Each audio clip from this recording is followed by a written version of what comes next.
These two grown men had never seen The Simpsons. How the fuck's that even happen? They're two grown men on a mission now, so buckle up and just strap in. Where is my prairie song? Where is my happy ending? Where have all the cowboys gone? These two grown men had never seen The Simpsons. It's America's barley basket. Welcome, everybody, to America's Barley Basket, episode 28. I am your host, Nathan Fulsebuck. Sitting beside me virtually is my host, or our co-host, also host, whatever time. Marlin's not a man for titles. He is a Renaissance man, 21st century boy. He doesn't have time for this, but here he is. He's making time for us. Marlin Wells. Hello, Nathan. Hello, Marlin. How are you? You know, I am. I'm here. Yeah, you're being. I'm being still kicking along, man. Something about this cold weather, man, makes me miss the comedy. Really, yeah. Hadn't really hit me till lately that I miss telling fart jokes in bars that don't want to hear them for little to no pay. Yeah, the most of our comedy gets done when we should not be out on the roads at all. Yeah, but risking our lives. That's when the chuckles happen. Is after a white knuckler 4 hours across the state. In a blinding snowstorm. So yeah, we can all I don't think I've ever been with you on a real bad one. I know you've had a couple of real bad ones, but I don't think I've ever been with on one. It was just the 2-year anniversary of myself, JD Provorst, and Jenny Lou Rusi almost going ass over tea kettle on a very slippery highway. And then, yeah, the fun thing is your adrenaline is just pumping. So you pull into this place, then you got to fucking go tell jokes in 8 minutes. You feel your heart beating in your forehead still. It's like, I need to calm down. The things we'll do for $85 before gas. Shit. And then go sit in a room, a tightly packed bar where people breathe on each other, which isn't really the thing to do anymore. No. I wonder, I mean, if you or I, we're in North Dakota, if you or I wanted to find a packed bar where everyone's breathing on each other, we wouldn't have to look that fucking hard. Yeah. You throw a rock, you'll hit a packed bar full of mouth breathers right now. Which is just great to hear. Great to hear. Good stuff, everybody. Good stuff. It's the same people be wondering why we're not having concerts or anything like that or anything fun. It's like, because you dipshits can't be bothered to wear a mask. Why can't we have them chunky boys come tell jokes? Yeah. Because those chunky boys will die with you coughing on them. Yeah. We were touch and go before COVID.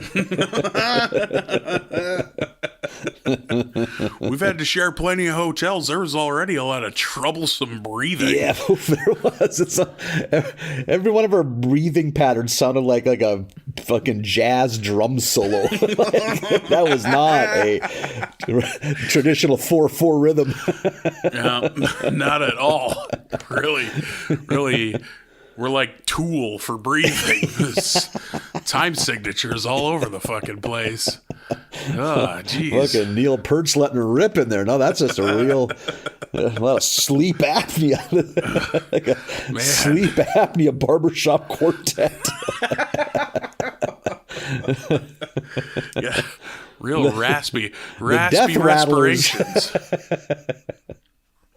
Oh man, what's the average blood sugar level in there? How is it that those lungs sound like they're both too dry and full of fluid all at once? It's part of our charm. I got a real dry, wet hack. It's the duality of the Death Rattler players that bring us back. Oh man, real raspy respiratory system. The raspy respies. That's what the show is called. Oh goodness. But yeah. We're here. By God, we're here. Yeah, I miss telling jokes, but I am thankful to have this as an outlet. So thank you, dear listeners. Yeah, thanks for giving us an outlet, giving us a place to tell some real good chuckles. I think it's a quality product. So, and without it, we all might have put guns in our mouths by now. So, thanks for being here. Appreciate you. We're talking Simpsons, Nathan. We are. Get Television right into the show. meat We are of season 7. I'm loving it. We're right smack dab in the middle. We're doing episodes 9 through 13 of season 7 today. Let's you want to get into this? You want to see what's up in the Simpson world? Lather up and dive in. All right, episode number 9 is Sideshow Bob's Last Gleamings. I'm all for a Sideshow Bob episode. Pretty into this one, like all of them, really. Yep. Starts off with the kids watching Krusty the Clown and poor Sideshow Mel going through a disgusting Double obstacle dare. course. Yeah. Like, I love just the sincerity in the beginning of thank you so much for all your canned food from the canned food drive. We've built a gross obstacle course with it. I wonder if like Nickelodeon still has program. That was a big part of 90s and 80s Nickelodeon programming. It was like, oh, you got to jump into the lake of boogers and find the magic key to win this kids game show. Like, everyone was getting slimed. Nickelodeon was all about the slime back in the day. Yeah, I didn't have Nickelodeon at that time, but I've definitely heard in retrospect of like all the Nickelodeon like game shows, like Nick Arcade and what is it, Secrets of the Lost Temple or whatever that one's called, and Double Dare and Dare, Double Dare. There was a random one. I think it didn't last long, where it was like messy bedrooms. Like you had to dig through like these studio design messy bedrooms to find a key or something like that. Like weird. Yeah. I mean, sure, I'd watch that. That seems I'm sure like fucking 8-year-old me ate that shit up. This seems like you're scraping the bottom of the game show barrel. Yeah. Like, what's this one? I don't know. Find something in this room. Like, for me and my shit-ass memory, that's just life. Yeah. Oh, man. I always remember, like, being told to clean my room and being, okay, I'm going to do it. I'm going to have a nice, clean room. And then, like, get started. And, like, oh, look at this pile of garbage pail kids I need to look at for half an hour. The next thing you know, nothing's gotten done. Real easily distracted. Yeah, very distracted boy. I live a pretty clean life. I'm not like a super neat freak or anything. I'm not running fucking white gloves over anything to see that there's no dust on it. Yeah. But especially for a dude, like I live pretty cleanly. Me too. So if you were just to look at me, you would assume I live like a fucking literal pig, like in like Barney, like Barney in 2 Gumble. feet of mud and shit, just rolling around in it. Like, but yeah, I keep a fairly clean house too. Yeah, well, you've been to my place a few times. Yeah, you've seen it's. I mean, it's I'm not going to win awards, but yeah, like I don't have like a fucking fruit fly issue or anything. Beanbag chair? No, it's just a regular chair full of bed bugs. Yeah, it's just writhing with the bug eggs, larva. Ah, jeez. So the larva's great for the back. It's like a little mini massage. I only got halfway down the hall to your apartment, and I'm already itchy. Yeah. Yeah, not a serious piss jug issue. Usually I go to the bathroom in the toilet like a big boy. Usually. Yeah, because I do get gout. If we want to get real about gout. Oh, boy. Oh. If someone tells you they're not pissing in Gatorade jugs when they got the gout, they're lying to you. Oh, thank God I haven't gotten there. Yet. Just want you to be prepared for it emotionally. Keep doing what you're doing, Marlin. You're well on the road. You're just looking for the gout exit at this point. Right now, you're just casually snacking on a little mound of pig kidneys. That's how you get it. Decadent Roman emperor. More tripe.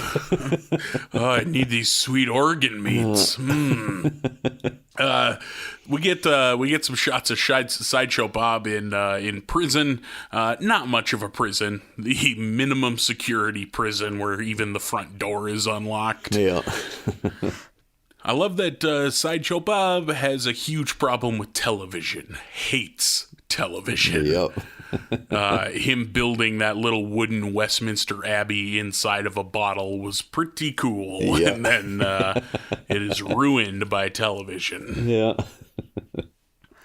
One of the things that the prisoners get roped into doing is cleaning the Air Force Base because there's an air show coming up, and I've never been to an air show, but they seem real lame. I was just going to ask you, like, I have friends that love air shows. Like, even as a kid, I never got that hard on for planes that a lot of little boys get. Like, yeah, I have a same lot here. of friends, that was like wanted to be pilots. Like, like I had a good friend that like found out he couldn't because of his eyesight, and that just like, well, fuck, I don't want to be in the service, but like, if I can't fly, fuck, I just never had that. Never. Like, I was always just into the fucking crazy shit. Like, I was never really into trucks, like, too much. You know what I mean? Like, it's like, why fucking play with trucks when spaceships exist, man? Like, yeah. I remember kids being, like, super into, like, construction equipment. Like, oh, I got this payloader that I'm going to push around in the dirt for all afternoon. It's like, you get that there's a Nintendo right here, right? Yeah, a lot of my good friends, that was their thing, playing trucks or like my brother had a lot of Tonkas and shit. Like, and I could fuck around, I could make it work, but like I was more like, or like little girls that were into horses. Fucking every 50% of my class when I was a little kid, the girls were nuts about horses. It's like, you guys have heard about dinosaurs, right? Like holy shit! Like, fucking, to this day I can waste 3 hours laying on the couch thinking about dinosaurs. That shit's fucked, man. Holy shit, giant lizards? Are you kidding me? Just everywhere. So many dinosaurs that are a nuisance. Yeah. Fuck, that's wild. Meanwhile, the neighbor kid's in his sandbox making 2 dump trucks dry hump. It's like, what? No. Yeah. Like, there were flying dinosaurs. Or, you can buy a dump truck that turns into a fucking robot, right? It's like they made a gateway toy for those kids and they still couldn't get it. Yep. I know the robots are far-fetched, but hey, how about a fucking, a Chevy fucking Corsica that turns into a robot? It's your mom's car. Hey, you can relate with that, can't you, Johnny? Just gonna slam these Tonkas together in the dirt. Oh, yeah. The kids that didn't know how to play with toys or were just wrecking shit. Oh, don't get me started. Fucking barbarians. No finesse at all. Goddamn self-respect. Who raised you kids? Yeah, I remember that with action figures being like, I'm over here trying to figure out how to make Michelangelo get Bebop into the figure four. Other kids are just bashing them together. Yeah. Oh my God, yeah. That's for me. It was He-Man, guys. It's like, can Man-at-Arms put Manny faces into an abdominal stretch? And does he have to submit all 3 of them for the victory? Grizzlor's arms had the perfect curve for bear hugs. So it looked beautiful. And camel clutches, for that matter. Ninja Turtles figures not known for their movement or dexterity. Yeah. So if you buttered 2 of them up and really pushed them together, you could maybe strap on a headlock with 2 of the basic bitch characters. That was always my beef with the Ninja Turtles, especially the turtles themselves. Their limbs were so short and useless. And it didn't lend itself to pro wrestling very well. No. That's how I judged whether or not something was good, is how well does it lend itself to pro wrestling. 2 generations before us, children that age were working to death in farms and fucking factories. Our fucking blubbery asses were laying in trailer houses bitching about the inability to do a fucking Mexican surfboard with jitsu. My great grandpa died of black lung when he was 11.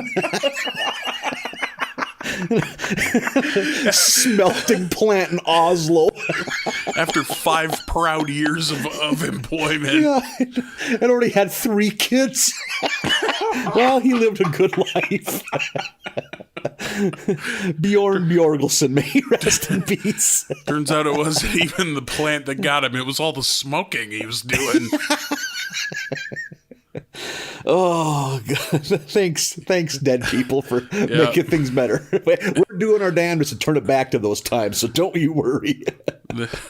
Then we come along. It sucks that I can't get Jazz to throw on a sharpshooter on Casey Jones. Can't get those legs to cross, so everyone's doing Boston crabs. A lot of Boston crabs and high-angle body splashes. That's about it. Yeah. The suplexes were never realistic. Oh, shit. Yeah. Yeah, I just never had I never thought planes were, I mean, the thought of fucking air flight is still baffling to me, but like, I never thought planes were cool. Maybe interesting a little bit, but I just never like, oh man, that shit's rad. Nope, that's just planes. Yeah, and I still don't, probably even more so than when I was a kid, I still don't think they're cool. Like, we always have, like, there's a big air show here in Fargo every year, and it's like, oh, the Blue Angels are here. I'm like, great, it's gonna be fucking loud. Yeah. Like, that's my entire contribution to the Blue Angels conversation is, yeah, they're annoying because they practice for a week ahead of time and fucking make it hard to record Simpsons podcasts. Yeah, I don't get it. But hey, if you get it, I'm glad you find enjoyment out of it. I got good friends that do, so. Yeah, you do you, but it's not for me. But there was a good gag, too, that where they're talking about where Sideshow Bob's going off about his dislike of TV. And Dr. Hubbard's like, surely he doesn't mean VH1, which I thought was nice. And it's funny, when I was back home, when the Roro first hit, my folks still got cable TV. And I was like, going through the channels, it's like, what's on VH1 in 2020? They don't even pretend. It's like Me TV now. It's just blocks of 90s sitcoms. No. Like, what I don't get, you motherfuckers, you made Behind the Music. Why don't you show that? Yeah, that was a good show. Yeah, like in MTV2, the same thing. It's just 2-hour blocks of random forgettable sitcoms, like 2-hour blocks of the fucking Wayans Brothers sitcom. Like, you're MTV, man. You made Beavis and Butthead. You can fucking show that. You don't have to pay anybody for it. Like, yeah. I don't fucking get it, man. Like, you have content that's yours. Like, I don't think they've shown Jackass on reruns for like the whole time I was home. It's like, fuck that. Yeah. Like, put Jackass on TV. You guys, like they made when they switched from straight music videos to doing original content, like you can still put on that original content. No like shit. Reuse that shit. I would happily watch some of those like early aughts seasons of like Real World Road Rules Challenge. Like, fuck, I'd happily. Oh, look, there's Cyrus. Holy shit, look at Montana. Look at her go. Hey. Look at this dickhead with his fucking highlights. Like, if nothing else, it would be good to laugh at. Holy fuck for soul patches. What's going on here? How many soul patches and pointy sideburns are on this show? Oh, man, pointy sideburns. That's something I'd forgotten about. I don't think I ever really rocked sideburns. Ooh, I was a fucking mutton chop man for a long time. Oh boy, yep. I can't even visualize it. Oh, when you first would have met me, brother. I mean, these were mutton chops to a point they were almost a beard.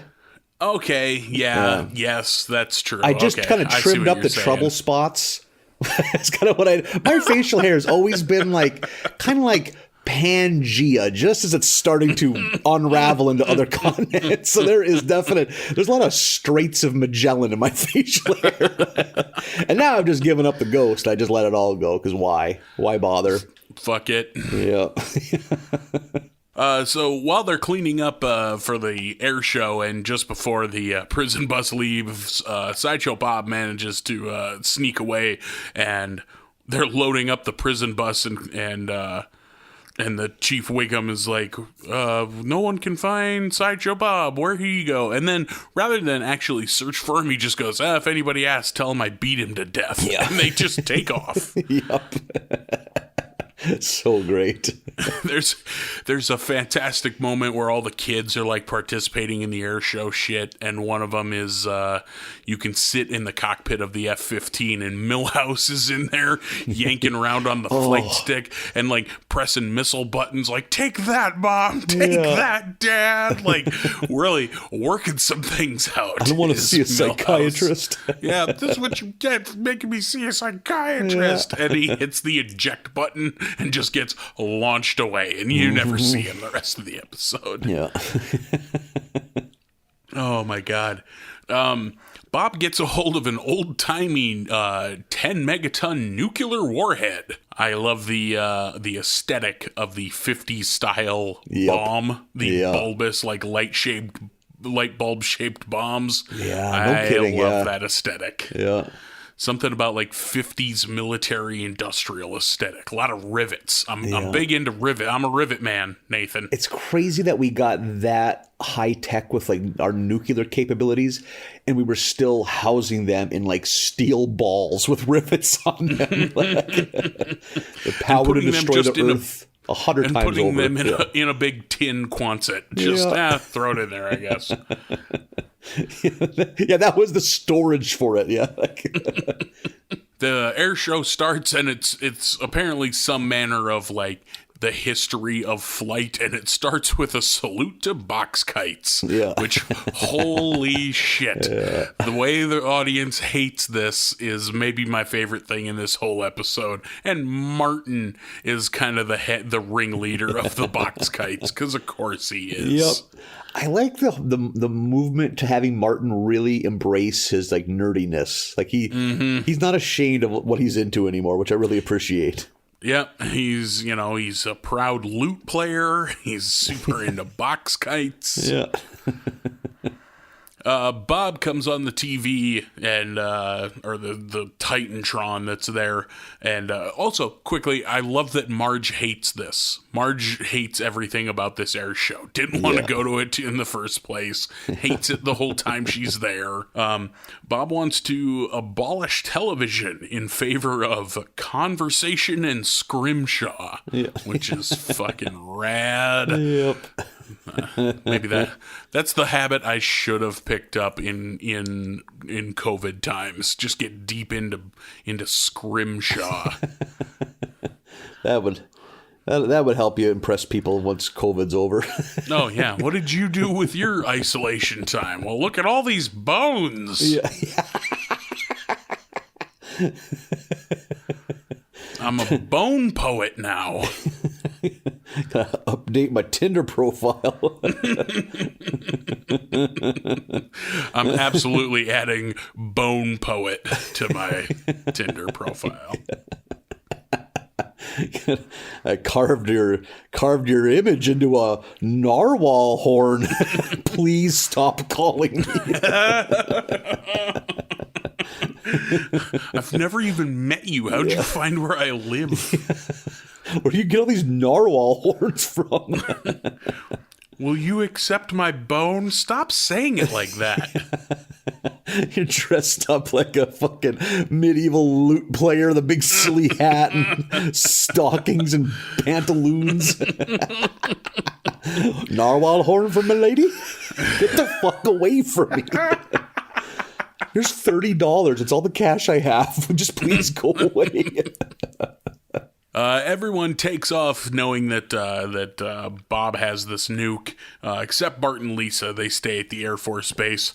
We get a sweet look at the Dr. Strangelove war room that's underneath the Air Force Base, where Quimby and some military guys are trying to figure this out. Along with, they bring in like ambassadors for television to like break the news to them that they're gonna give in to Bob's demands and shut down television. And I love that the ambassadors are like Krusty and Urkel and Doctor Who. It's a real hodgepodge of weird characters to be the ambassadors for television in this shakedown of Sideshow Bob. So they do it. They shut down television, and Bob is rejoicing at his victory. He's hiding out in the Duff Beer blimp, and he's flipping through TV and seeing nothing but static. But he comes across the emergency broadcast system, which has been taken over by Krusty the Clown. Krusty has to perform. Yeah. It's a goddamn showman. Much like us, he needs his outlet. Yeah. And so he has driven out into the salt flats where the emergency broadcast system beacon is. Yeah, the Springfield Salt Flats. Yeah. Or the Springfield Badlands, the alkaline flats. Alkalize, yeah. Yeah. Springfield has whatever you need it to have. You need a Badlands, we got a Badlands. So he's out there putting on a very low budget version of his show because he has to, because it's in his blood. Bob, of course, freaking out that his plan is not going as it was supposed to, and sets off the nuke, goes ahead and detonates it, and it's a dud. There's a much like food, there's an expiration date on it, like best if used by 1959 or something along those lines. It was full of rats at that point when it just fell apart, mice piled out of it. Yeah, after giving off one impotent little poof of smoke. Yeah, a tiny, cute little mushroom cloud. Yeah. Lisa uses the electronic controls for the side of the blimp, the digitized dot matrix signboard, to put out the word that Bob is inside the blimp, and the cops show up. Bob just cuts a hole in the blimp to make his escape, which I thought was resourceful. I was like, how's he going to get out of this one? Oh, never mind. It's a fucking blimp. He makes a break for it in the Wright brothers plane, the old like bi-wing Kitty Hawk wooden plane. And I love that it is very slow. Yeah, like they can keep up with it on foot. Yeah, the visual gag of everyone just following him on foot to take him down is very funny. There's a great gag where Homer like pulls the car underneath the wing and encourages Bart to jump, like, come on, I'll catch you. Yeah. And Bart throws his backpack first, which Homer does not catch, and it gets sucked under a wheel, kicked out the back, and then explodes. Yep. And Homer's still encouraging Bart to jump. Ever the optimist. Bob heads off towards the salt flats to kill Krusty due to this emergency broadcast business that he's getting up to. And we keep going with the plane is so slow jokes. Like, Krusty sees the plane coming and dives out the back window and then is just standing there waiting, lights a cigarette, and just like wondering what the holdup is. And it cuts back to the plane still just very slowly approaching, and it hits the little shack and just bounces off of it. And, and Bob is apprehended and taken away. Another murderous plot of Sideshow Bob's foiled. I enjoy the Sideshow Bob episodes. Kelsey Grammer's really good at this role, and the writing, the dialogue is always good. Yeah, the dialogue's always good. I really like all of his lines are always so funny. Yep. Just because I think it's just the dichotomy. It's funny to see someone on The Simpsons be so eloquent. Yep. And he's always foiled because his ego is out of control. Like they can always play him, like win him over. Like, yeah, he's like usually pretty easily defeated. Yeah. For someone as diabolical, he definitely, his Achilles heel is definitely his ego. Yeah, and he really throws his whole heart into it every time.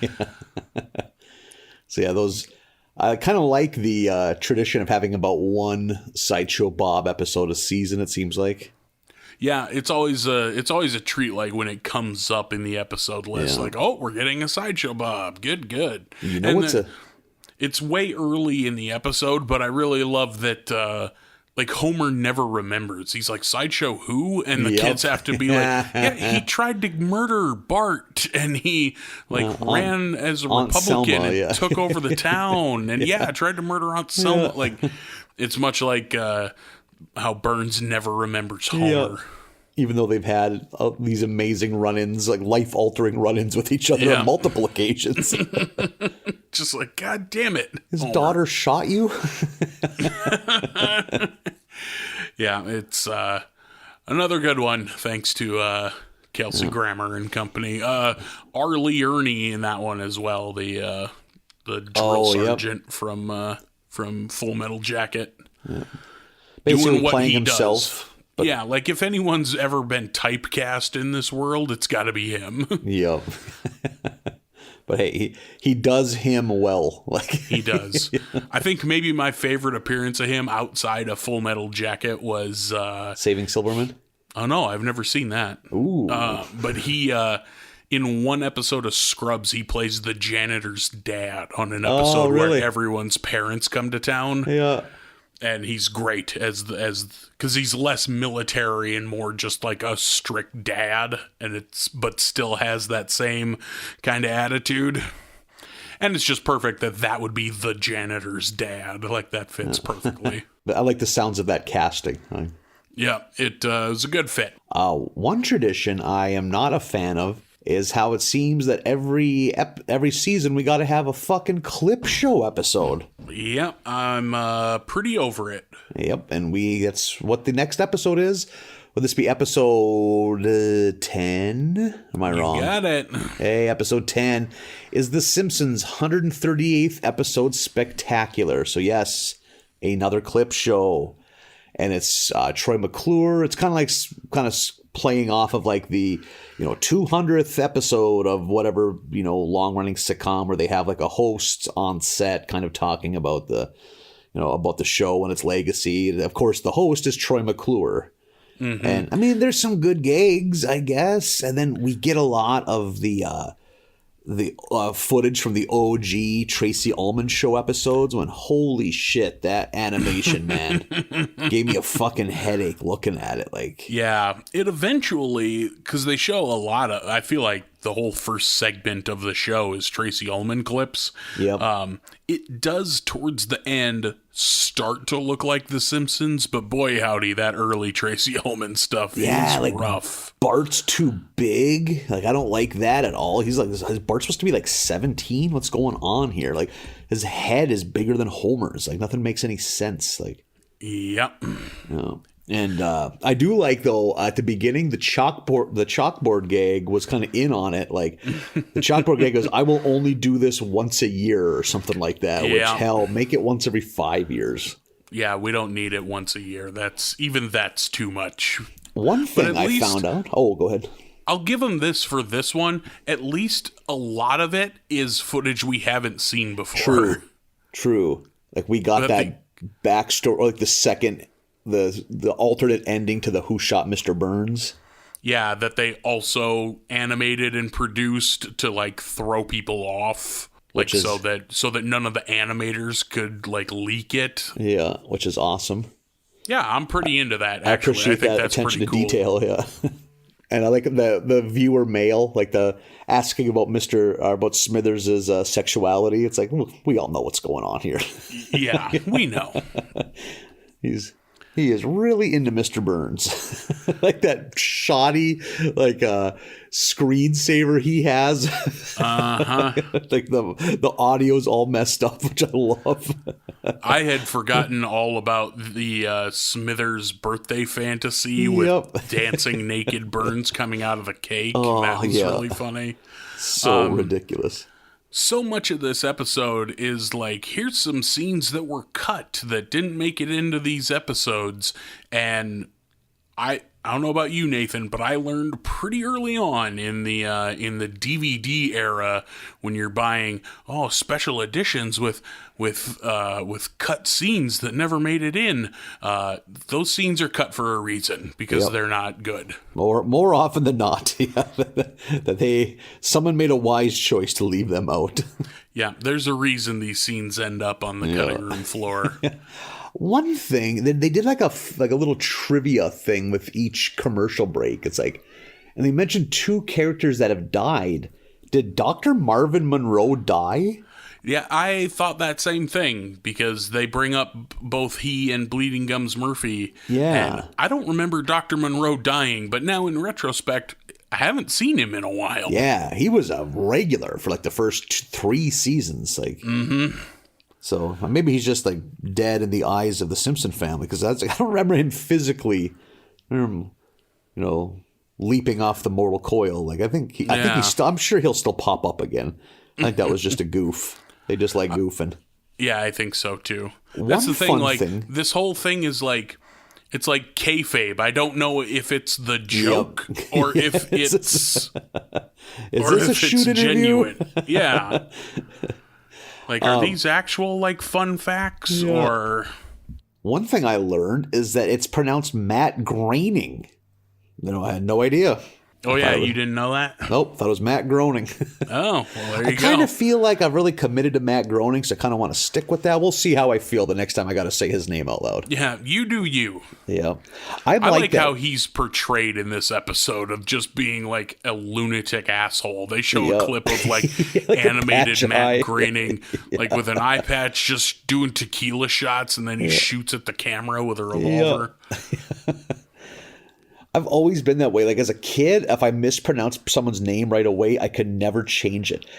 For some reason, I always pronounced the Bobby Eaton's tag team in the Midnight Express. It was Bobby Eaton and Stain Lane, not Stan Lane. It was always Stain Lane. To this day, if I see his name in print, it's like, God damn it, it's Stan, isn't it? No one's first name is Stain. Yeah, no, not at all. But by God, 7-year-old Nathan read it as Stain, so it's always been Stain. Yep, that's how it stays. Yeah. I know for a fact that you do that because you always say Lionel Holtz, and it is Lionel Hutz. You're right, totally. It took us probably 4 Treehouse of Horrors before you stopped saying terror. Yeah, and it's still 50-50. It's coming out terror. Yeah. I feel like you have to think about it every time. I just appreciate the alliteration. Well, I guess you get it with house horror too, but I like tree terror. That's what you prefer. So that's what you have gone with. Childish way to go through life. Mm-hmm. You sound like these anti-mask idiots. This is what I thought in the beginning, and I've yet to change my stance. We've had 17 medical studies that have proven otherwise, but nope, I read something in March. Yeah, that's what I believe. Oh, man. I think my favorite joke in this whole thing, because there weren't many that I liked, I thought this was a real waste of my fucking time. Yep. But they do one of the Simpsons trivia. What does it say when Maggie gets scanned at the grocery store? And then they zoom in and it says NRA forever. Yet another right-wing piece of propaganda snuck in by Matt Groening. Just Troy McClure's tone of voice, like he says it so joyfully, like everyone would appreciate it too. I liked at the end when they're kind of wrapping it up, and it was something like, and just imagine, like, the one drunk animator sloppily changed his rabbit characters into people to pay off gambling debts. I thought that was a nice touch. Yeah, I like how they definitely crack a few jokes at Groening's expense, which I enjoyed. Funny. For how much I was into comic strips as a kid, I don't think and I remember seeing the books around too, but I've never delved into Matt Groening's long-running comic strip. Was it Life in Hell? Beats me. I didn't know he had one. Yeah, like he had a successful, like probably appeared in like alt newspapers across the West Coast or something, but he had a long-running comic strip from since the early 80s, I think. And if you look at the animation, it's totally The Simpsons, with the big round eyes and stuff. Yeah, he's got a style. And but I think it was rabbits. So that's what I think that's what they're going off of, is that he turned the rabbits into people when he made The Simpsons. Huh. I like to think that the gambling debt part was true too. Mm-hmm. I'm taking that as canon. Yeah, exactly. And then this episode just ends with a compilation of butts. Yeah, from episodes past. That's just such a fucking easy joke they went for so often early on. Like, look at this, we have somebody's butt. It's just occasionally it would lend itself to the episode, the scene, so it was funny, but it's just, this is dumb and it's corny. It ages the show, if that makes sense. Because this is the kind of shit you could get a chuckle from fucking 30 fucking years ago. Look at that. Yeah. Cartoons shouldn't do this, Like, yeah, you Can just you hear them, like, believe these winking at you. wacky Like, kids? Yep. Yeah. Cartoons never show their butts, but The Simpsons do. What? Look out, America! Yeah, clip shows aren't good, and they're not made better by most of the clips being cut ones that we didn't see before. If they do another one of these this season, that's what their fucking review is going to be. Clip shows are not good. Period. Moving on. Episode 19. I look forward to someday when we have to air a clip show. Oh, fuck. It's going to be so glorious. a week off. Hell yeah. Yeah. Oh, man. And then, yeah, there has to be a compilation of us talking shit about Simpsons clip shows. We'll never do it because we have too much integrity. That's right. Make sure that's in there so we can throw it in the clip show episode. A new episode every week, come hell or high water. Nothing'll stop us. Next episode is a fresh new one. Thank fucking God. Which is like, that's the other crime I'm waiting for, is like 2 consecutive clip shows. Yeah. Oh my God. Yeah. Episode 11, Marge Be Not Proud, an episode that I know makes a lot of people's favorites list. Oh, interesting. I did not know that. A lot of people really like this one, especially, I think, because Simpsons don't really do Christmas specials outside, and this is a Christmas special in all but name, you know?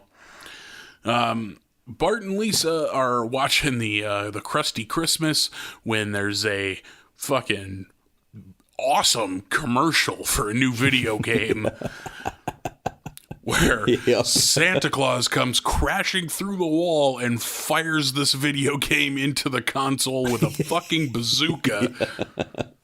Oh man, this was metal. I didn't even get that was supposed to be Santa.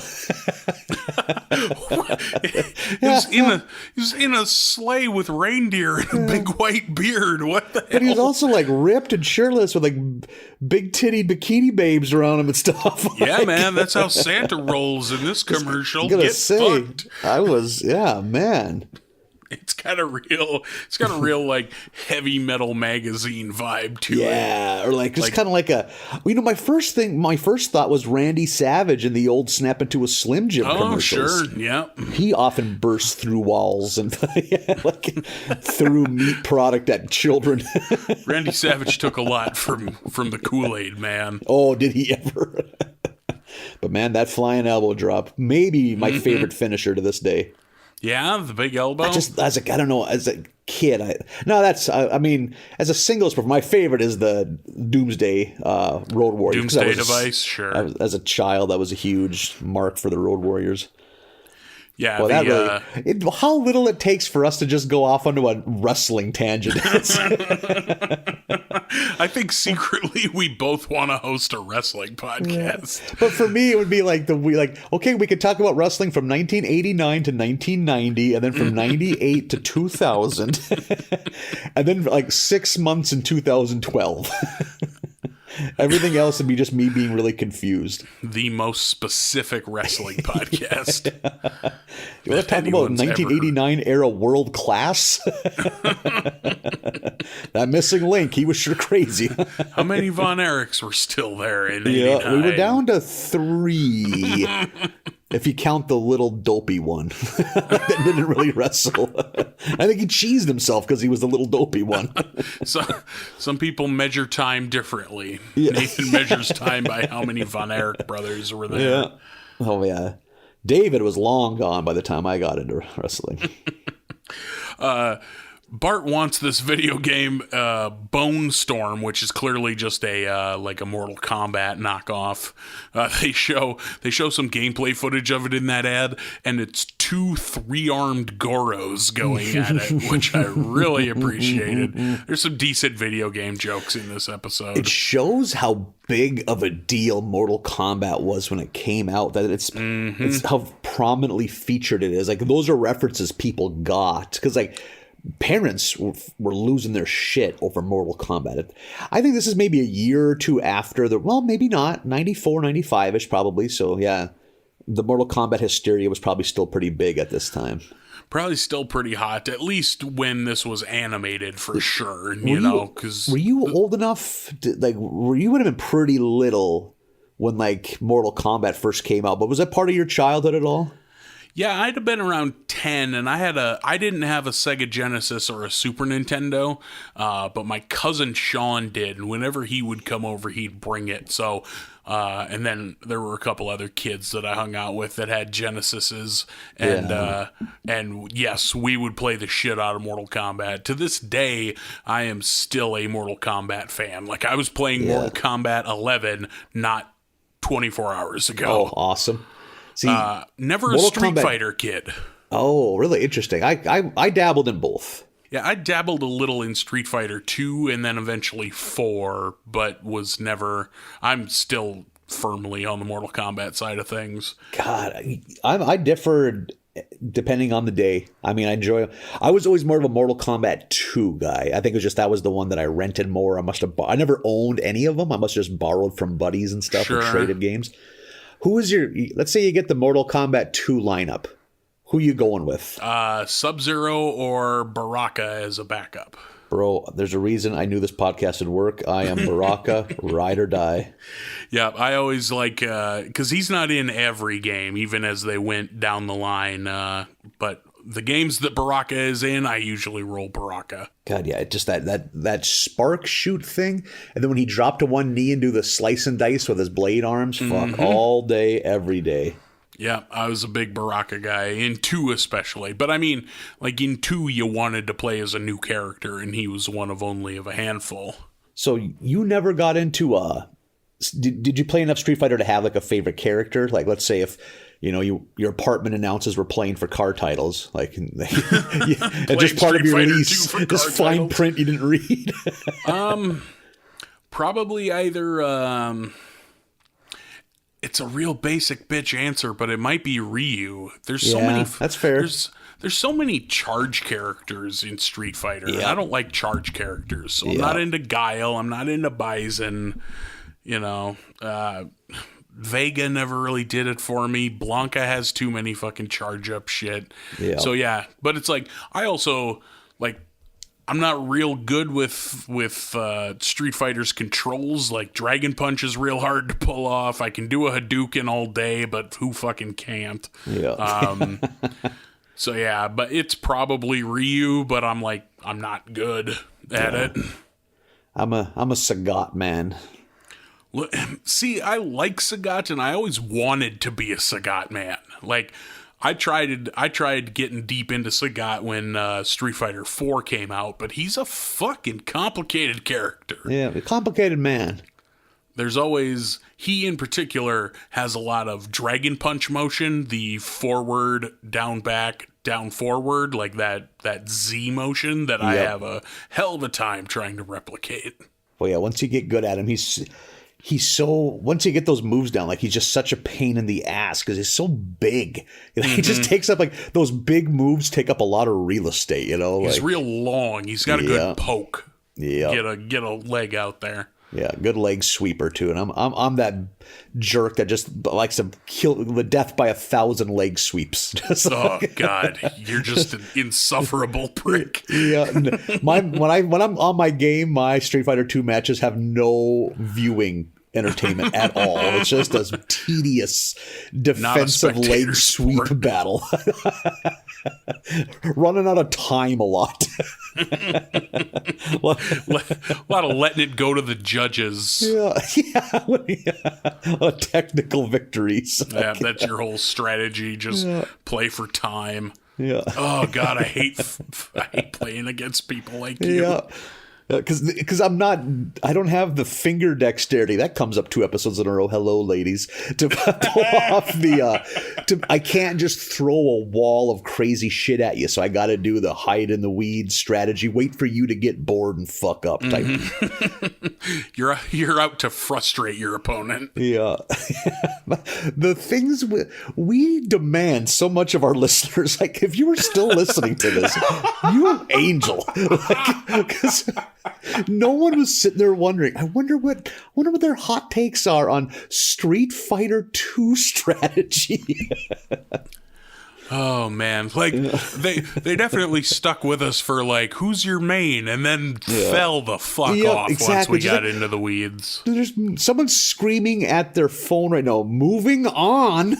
Okay, moving on to the Simpsons. I am going to move on to something video game related. We think we've discussed this before, but how fucking crazy is it that video games have been the same price for 30 years? Yeah, that's coming to an end now. Like the PS5 and Xbox Series X games, a lot of them are going to be coming out at $70, but that's only up from $60. That's a $10 increase for the last 20 years. Fucking years, yeah. Yeah. I'm pretty sure Mario 3 was $60 when it came out. That's like 1990. Like, yeah, that's wild. And Super Nintendo got weird. Some Super Nintendo games, like pricing on Super Nintendo games, was kind of all over the place. Like a lot of Nintendo stuff was all fairly uniform, but you'd catch fucking wild cards in there of like, oh, here's a fucking $80 one for seemingly no reason. Yeah, that's so much fucking money in the early 90s when fucking minimum wage was $3.75 an hour. Like, unbelievable. That hasn't gone up much either in the last 30 years.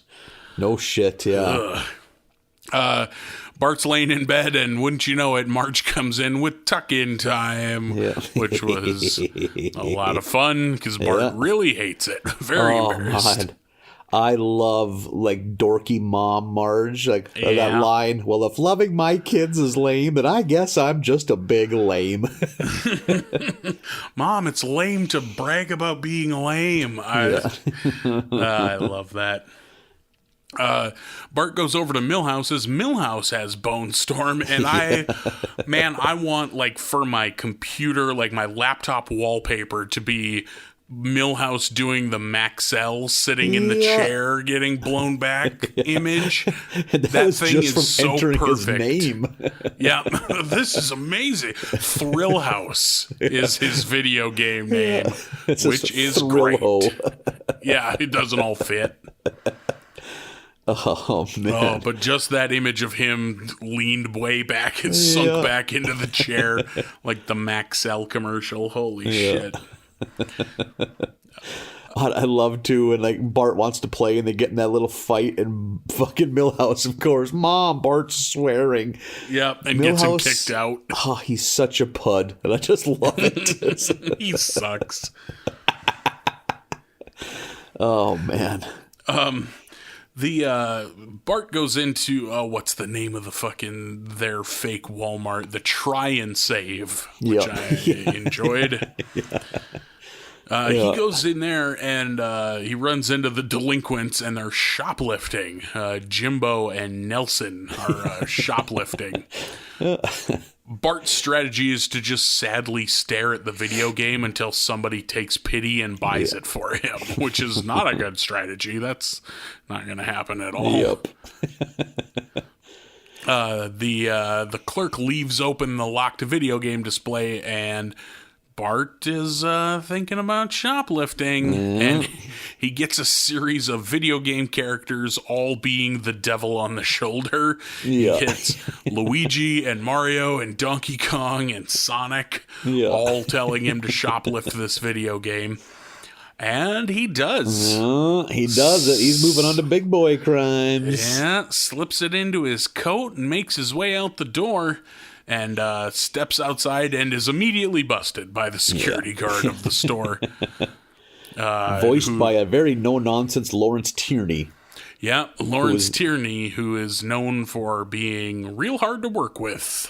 Interesting. And probably for this generation, I mean, by generation, I mean fucking 40-year-olds, he's probably known mostly for Reservoir Dogs as being the curmudgeonly old boss. Yeah, Joe, I think, was that character's name in Reservoir Dogs. 'Cause it's my way or the highway. You can't, no one gets to pick their own colors. Everyone fights over Mr. Black and we don't get anywhere. Yeah, that guy. He's perfect for that role. Yeah, known for being quite a, I don't know, an asshole or a curmudgeon. Yeah. apparently got into a fist fight with Quentin Tarantino on the first day of filming Reservoir Dogs. Tarantino said he'd never work with him again. Which, if Quentin Tarantino thinks you're an asshole, you must be an asshole. Because he goes out of his way to get those older actors roles. You know, he's saving people's careers if he has a fucking fondness for you. Like Robert Forster. Like, Robert Forster had a renaissance because of fucking Tarantino. Travolta was fucking practically unemployable before Pulp Fiction. Was living in a camper in fucking Inland Empire somewhere, waiting for the next let's Look Who's Talking movie to come out. Pulp Fiction added 15 fucking years of leading man roles to that guy's career. Yeah, Pulp Fiction did wonders. Fucking made a star out of Sam Jackson. Yep, like very he true. might have gotten there on his own. He was maybe on his way, but certainly helped out. Who knows, though? Yeah, he was already nearly 50 years old when he got Pulp Fiction. Mm-hmm. So this security guard is real no nonsense. Really. Yeah. I don't mean to interrupt, but did you ever go through I know your mother listens, so Marlin's mom, please earmuffs right now. Did you ever go through a shoplifting phase in your adolescence? Oh man, watching this episode, I was like, oh boy, there was one instance of shoplifting one time. We were in Bismarck, and I forget where we had stopped. It was probably like a Ben Franklin or some manner of we sell lots of everything store. Yeah. And it's funny how this all worked out. But I shoplifted I was maybe... I never know what age I was when I did anything.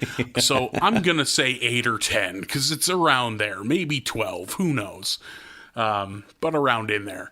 And I grabbed myself a handful of Simpsons Pogs. Oh. And got all the way home, immediately busted by my mom, who gave me a stern tongue lashing about why we don't do that. And then I remember she put them in an envelope and mailed them back with like money in the envelope and a note of like, these weren't paid for. My son took them. Sorry about this, and mailed them back. Oh, interesting. I didn't even get to keep the fruits of my crimes. Well, there you go. I hope you learned a lesson. I did. I got the business that day from my mom. And because frankly, I was old enough to have known better. Yeah. I don't know what, and there was no like malice or anything. I just remember being like, oh, Simpsons Pogs. No one even played Pogs where I come from. No one had that's awesome. Pogs. Didn't know it was a game. You just liked the bright colors. I think that's exactly it. I think I was just like, oh, Simpsons. That's a thing I'm always told I can't watch. Look at this. Just a fucking dumb kid. Yeah. And then got the wrath and never crossed my mind ever since. Yeah, I was a good boy that way too. Never was much into the vandalism or the shoplifting. I think the only, and I got to put an asterisk behind that, I will fucking fuck shit up when I'm drunk. I think I've already told this story about stealing a fully garnished hot dog by putting it in my coat pocket, not realizing it until 2 hours later. Up. Yeah, haven't heard this story. Yeah, a teenager, very drunk, and waiting in line to pay for a hot dog, and the comically inept kid that ran the only gas station open past sundown in our hometown was taking forever to do something. So I'm like, fuck this noise. Hot dog went in the pocket and just fucking walked right out. And I was so drunk, someone handed me a beer. I'm sure I didn't realize, like, fuck yeah, I got that hot dog. I reach into my winter coat pocket. It's all ketchup and mustard. Like, oh, shit. Fully dressed hot dog. Yeah. Oh, of course. I'm sure I ate whatever wet remnants were left. I was about to say, you for sure ate that hot dog. At that same convenience store one time, the dopey guy running it was, again, I don't know, he fell down in the bathroom or something, so it was taking forever. And I just casually reached up into the upper racks, which, you know, weren't meant for the customers, but if you were tall, you could reach from where they stood and get behind there, and stole like fucking like 27 packs of Marlboro Lights. Made me a real kid at that party. Yeah, I'll bet. It's like I just scattered them on the kitchen table. Like, hey, everyone that smokes, have at her. Just you do the math. That was like $400 in cigarettes. And you just Robin Hood them, just threw them on the fucking yeah. I mean, back in those days, if someone offered me a Marlboro Light, I'd smoke a Marlboro Light. But yeah, I didn't bring any home with me. Oh my God. The one time I did when I was sober, I remember I was putting an aftermarket cassette deck in my first vehicle, like a 76 Chevy pickup. And that might be the most country thing I've said on a podcast full of country. Ooh, that's a real rural sentence. And I am not good at things like that. And I was running into a problem and I couldn't get it to fucking work. I was just so furious. And I needed I needed one like male end electric connection thing, like the poker, not the pokey. And I was like, fuck, I had to drive into town. I go to the local Pomida. They only have packs of 500. It's like, so I couldn't buy just one. And I just rage shook the plastic packaging apart, grabbed a handful out of it, put it back on the shelf. So I get home and look in my pocket. I got one male end and like 400 female ends. So some poor guy later on bought that, got it home. It was missing 50% of what he wanted. Holy shit. That might be the only time I've stolen anything sober, because I'm a good boy. You just passed your problem on to the next guy. I have lots of friends that fucking poured packs of baseball and basketball cards down the flies of their tight-rolled Jinko jeans. So they looked like they had parachute pants on and would just casually walk out the door of the local Pomida. Jinko jeans made for stealing shit. Yep. You could... Yeah, you could steal like family-sized tents. Just like, and those pant legs are so much room. Yeah, I need to run down to Shields and get myself a new softball bat. Guess I'm wearing my Jinkos. Yeah. And just fucking stiff leg pimp walk out of here. Yeah. With your t-shirt that's 4 sizes too big that goes to mid shin anyhow. And then a normal sized button down over it covered in flames and a bone dragon. Yeah, that's a look that screams 2000 when you have a undershirt that's 12 inches longer than your overshirt. Yeah. It's a good look. It is. Bring it back. So the security guard has busted Bart and has given him the rundown in his office. He's got like a Marine Corps tattoo, real gruff, no-nonsense kind of guy. There's a great bit where he calls Bart's parents, and he's clearly, it sounds like he's talking to someone because he's listening and responding, and then hangs up the phone and is like, yeah, there was no one there. So I left an answering message on the answering machine, which is so good. Bart rushes home to, the guy lets him go, tells him not to come back ever again.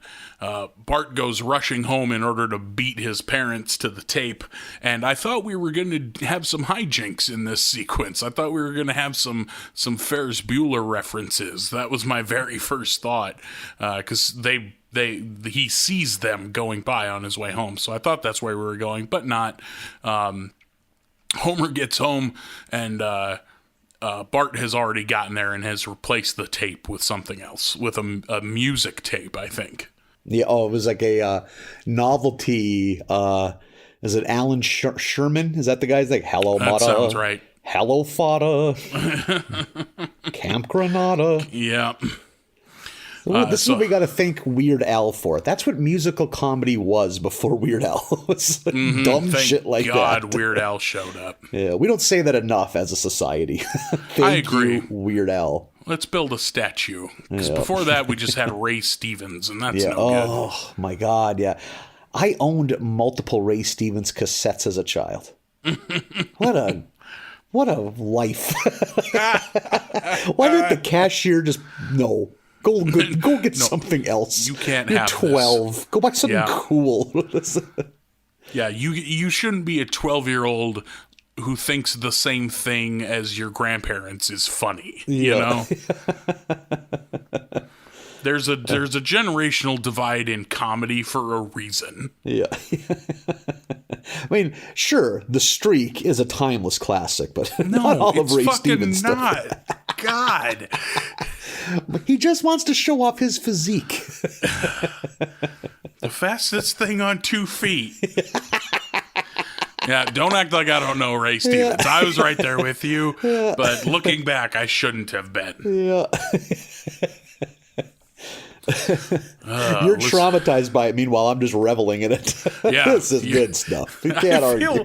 I feel like that applies to a lot of things between the two of us, especially of that era. I'm just like, and you're like, yeah, man. That was the shit. And I'm just like, no. I run from it fast as I can. Do you know Ray Stevens and the Jerky Boys are touring next summer? Milo Hutzenbuehler's going to open for him in the upper Midwest. Fucking nobody outside of our North and South Dakotan and maybe some Minnesotan listeners know who Milo fucking Hutzenbuehler is. Why do I know that name? He was like the fucking, his shtick was he was some sort of dairy farmer and he sang, he was like a fucking upper Midwest Weird Al without the talent. He did like cover songs. I remember. Or not covers, parodies. There was something called Geese and Slaws. They were like a country parody group. They might have been a little dirtier. Okay, them I don't know. Did your Midwest childhood ever involve into getting like really naughty like trucker comedy tapes with their funny songs? No, the only that's a whole genre. I mean, you got to be careful because that shit can get very racist very quick. But yeah, there was one. I don't wonder who sang "Vibrator Queen." I'm trying to think what the chorus was. What a question! What a sentence!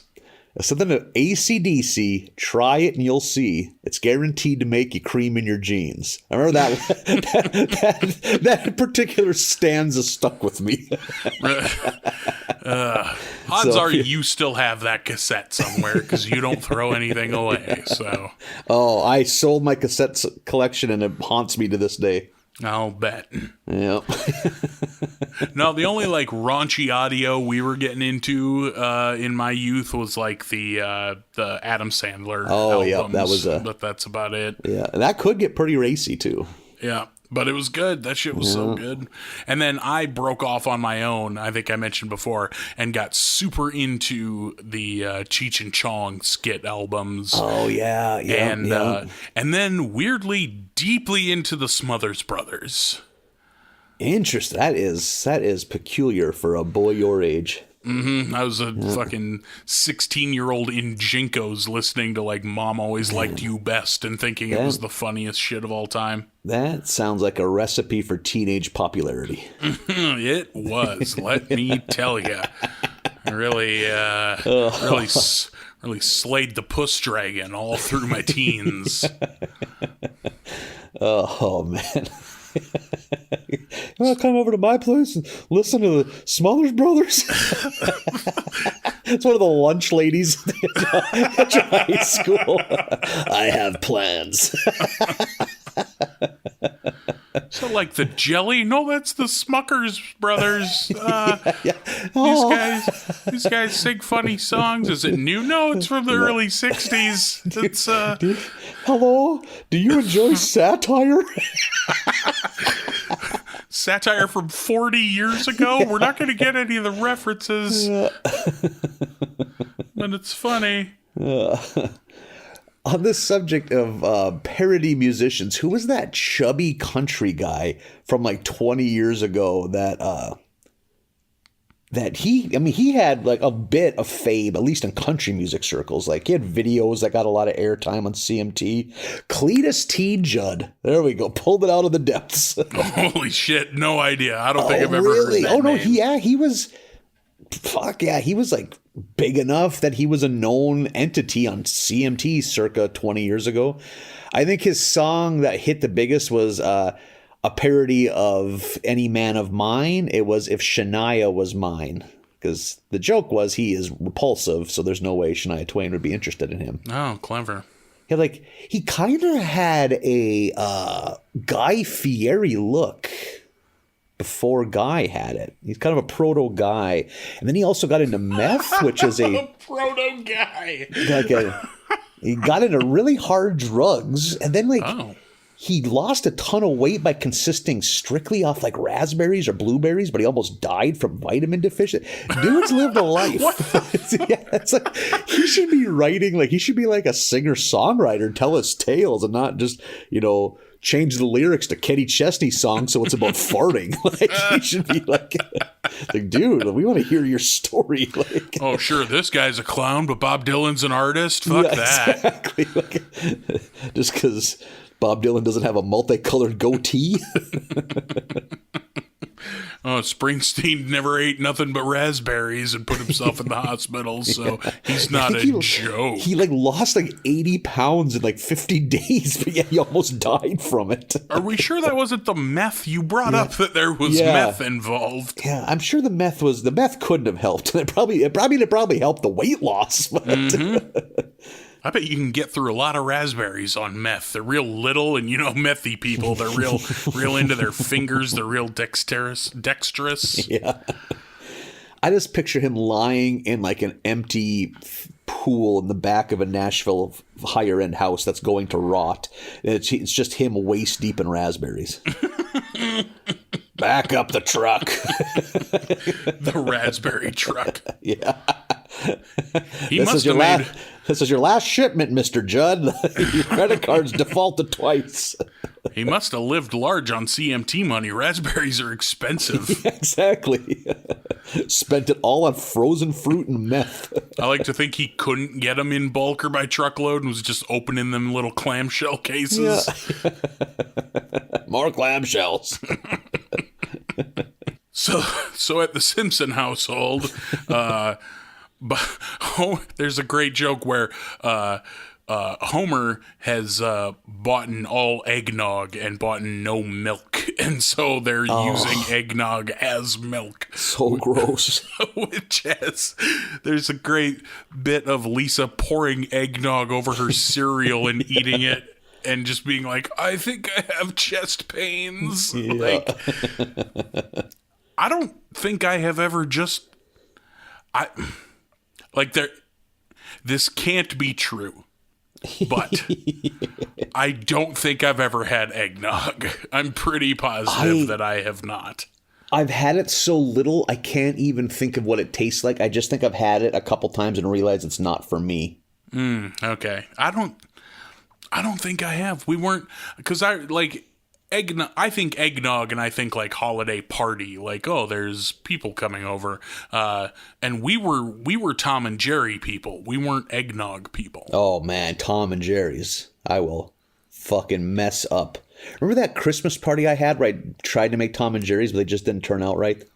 I think you might have been there. Nope, I wasn't invited to that one, I guess. Ooh, now it's going to get tense. This is going to be good for good podcasting. Sounds like it was a fun party. Maybe that was the one where you just sat out in your car and looked at us.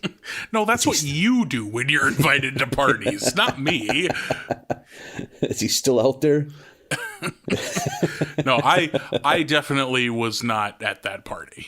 Okay, well, you didn't miss out on good Tom and Jerry's, I'll tell you that. Some real limp dick Tom and Jerry's. I couldn't get the fluff right. The fluff is vital. Buddy, I have got a Tom and Jerry recipe that'll knock your fucking dick off. So I'll whip you up a batch of Tom and Jerry batter for the next party I'm not invited to, and you can enjoy it. It's real good. I'll put it in a garbage bag, and leave it on the patio.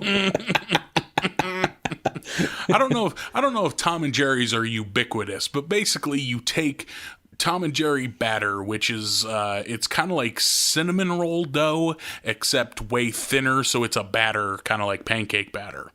And you put that in a cup, and you add hot brandy and is it hot rum? Definitely hot brandy. And then you put some nutmeg on there. It's a Christmassy hot drink. Yeah, and they're just super tasty. And they're real good. It's like drinking a boozy cinnamon roll. Yep. And it's Yeah. And I mean, you'd have to drink a lot of them to get tore up, I think, but yeah, you're not meant to black out on them. Yeah. You're meant to have two and then move on with the party. You're not going to probably get in a family destroying argument after an afternoon on Tom and Jerry's. Yeah, you're not going to get the lampshade on your head, helicopter and your dick on the coffee table. Like, that's not what they're for. Yeah. I mean, go for it. I don't want you to set your sights too low if you're hankering to, have everyone think about you differently after you could probably get there. You just have to drink a lot of it. Yeah. I think you would be like full and have too many calories in you long before you ever got drunk on them. So, yeah. But I mean, shoot for the stars. I'm not here to tell you how to live your life. The Simpsons are having family photos that day. Bart thinks, by the way, that he's gotten off completely clean on this thing. And then finds out that the family photos are being taken at that same store where he was told to never come back. So now he's freaking out. He's very sweaty and not looking forward to this. They show him trying to like hurry up the family photo guy so he doesn't get busted. He wants to wrap this up and get out of there. But of course he does get busted. The security guard comes over and accuses him of shoplifting. And there's a heartbreaking moment of Marge being like, "You've got the wrong boy. Go ahead, put in the tape, show everybody here that my Bart wouldn't do that." And then wouldn't you know it, he shows the tape on the big wall of TVs in the electronics department, and Marge is devastated. Yep. Oof, this episode gets real heavy. That where you do something so bad that like the consequences aren't even known to you at the time. It's like, oh, that wasn't as bad, but you don't realize you went beyond a point of just getting yelled at. It's like something more. It's like, oh, I don't like that feeling. I rarely got that level of trouble because I was a good boy, but yeah, I definitely knew of it. That's for sure. It's like an extreme, real Diesel version of "I'm not mad, I'm disappointed." Like that's so much worse. Yeah, holy yeah. So Bart doesn't even really get chewed out too badly for this, and like you said, thinks, "Oh, that wasn't so bad. I thought she'd be real mad." But then it really starts to sink in when like she doesn't do tuck-in time and just kind of says goodnight and closes his door. And then the family makes a snowman family without him and doesn't make a Bart. And oh my God. Oof. When he makes his own snowman from the snow underneath the fenders of the car, just this little mutant snow Bart was so great. And it's brown, like it's that snert, snow dirt. And then it collapses because a bird lands on it and pulls the one twig that was holding it all together out. They show Bart going over to Milhouse's. Milhouse doesn't play Bone Storm anymore because he's super into this cup and ball now. Just a cup with a ball tied to it, and you try to get the ball in the cup. I had one of those. I remember my aunt went to Mexico and she brought back some Mexican street toys, and we had a cup and ball. I'll tell you though, honestly, kind of addicting because it looks like it should be easy. Well, I imagine it's like yo-yo, like it's just it's something to keep idle hands busy. So yeah, I could see that. I would probably play with one if I had it on my desk right now. Yeah. Just knocking shit over, just getting into cup and ball. Knock my coffee cup off. You hear it break in the background. Marlin, we're trying to podcast here. Jesus, be a fucking professional. Your downstairs neighbor's calling it a domestic disturbance. No, it's just playing with ball in a cup. And the cops start playing with it. Let me see that. Well, anyone can do this. Wait a second. God damn it. God damn it. This is tricky. Yeah, they're at your place for 18 hours. My turn. There's a great bit where Milhouse again does the mom Bart. I think this time it's smoking. Mom, Bart's smoking. And she goes to kick him out, and Bart just he's so desperate for some mom time that he sits with her while she licks envelopes to mail out Christmas cards. Tell me I'm good. Yes. He's like feigning interest of like, hey, who's this? Who's getting this card? Oh, those people are they live next to us. And then way at the end, tell me I'm good. Yeah. So they make the Snow family without him, and then he goes off to the Try and Save, the department store again, and you're not sure what he's doing. He comes back and he's clearly got something under his coat, and Marge thinks, oh shit, not again, and runs him down and demands to see what it is, and he has a framed photo of himself for his mom that he's bought her for Christmas with a receipt on it saying paid in full.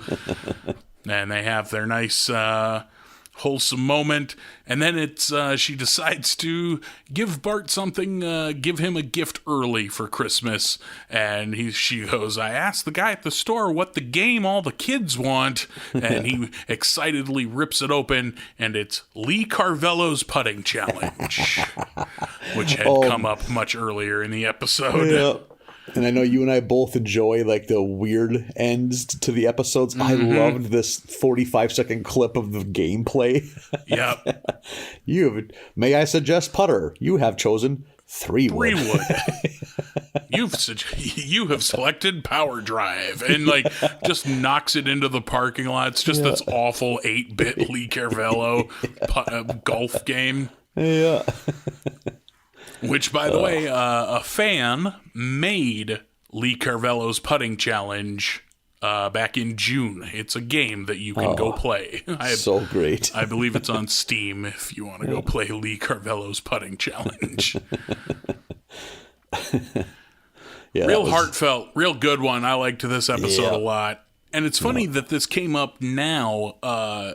Just a couple days ago, I came across a Twitter thread from Josh Weinstein, who was a producer and director on The Simpsons at the time. This episode just had its 25-year anniversary, and Josh Weinstein tweeted this whole long Twitter thread of what a nightmare it was to record with Lawrence Tierney. Oh, no shit. Yeah, it's like 6 tweets long. It's great. If you Google Marge Be Not Proud and Twitter, you'll find it immediately. It's just a timeline of him being shitty. Really? I find it fascinating when it turns out people are just as shitty as the rumors say. Like, I know they talked about that on Aqua Teen, how much of a pain in the ass it was to record with Danzig. Oh, yeah, I've heard that too. Yep. And they talk about like Zach Wilde, A Pleasure, and like Geddy Lee was supposed to be in it, and he was like, there was like a touring change, so he wasn't available on those days, and he like went out of his way to apologize. And of course, Geddy Lee's the nicest guy on earth, but Danzig, not fun to work with. Like, I could just see him just like acting like everything's beneath him too, which I almost appreciate. Like, God damn it, I'm glad Danzig still thinks he's hot shit. Yeah, there is something to that. Yeah, man. If you write Call on the Dark, you're probably gonna think your shit don't stink, because that's a fucking jam, man. Fucking Danzig's got some bangers. Mm-hmm. Yeah, if I wrote Dirty Black Summer, I might be an asshole too. Yep. So keep on being Danzig. What's the one Danzig song I really fucking like? Why would I say out loud as if you would know? Fuck, that's going to drive me crazy. Yep, me too. I got like fucking 8 that I can think of, and I can't think of the names of right now. Like, I got a tight Twist little Danzig playlist. Baby. That's there you go. One. That's a hell of a song, man. Twist a Cane is hot shit. Yeah. I think my favorite, I won't go through the whole Twitter thread or anything, but I think my favorite bit that Josh Weinstein said in that Twitter thread of what it was like to work with Lawrence Tierney was that the answering machine bit where he wouldn't read lines if he didn't understand the joke. So you had to like explain everything to him. And if he still didn't think it was funny, he wouldn't read the lines. Really? And then, so the answering machine bit where he like leaves a message, but it sounds like he's talking to someone, that's the joke. But he didn't think that was funny. So, Josh Weinstein ad-libbed replies as if he was on the phone with Marge, knowing that, we're going to edit that out. So that's how they got the joke they wanted out of him, was by just lying and being like, oh yeah, you're talking to Marge. We decided you're right, and you're talking to Marge in this scene. And that's how they got the joke out of him. Show business. What a pain in the fucking ass. Holy. Mm-hmm. But I encourage people to go read that thread from Josh Weinstein. It's very good. Yeah. So we are up to the next episode, which would be episode 12, ? Nailed it. 2 in a row, doing it. Up to Team Homer. Starts with Bart gets his hands on a Mad magazine. I think we've already dived into Mad magazine and our childhood connections, or lack thereof, in your case. Buddy, I thought of you throughout this entire episode because there are a lot of Mad magazine jokes in this episode. There sure are. And as we've discussed, you can tell this show, you can tell these people grew up on Mad, all the writers.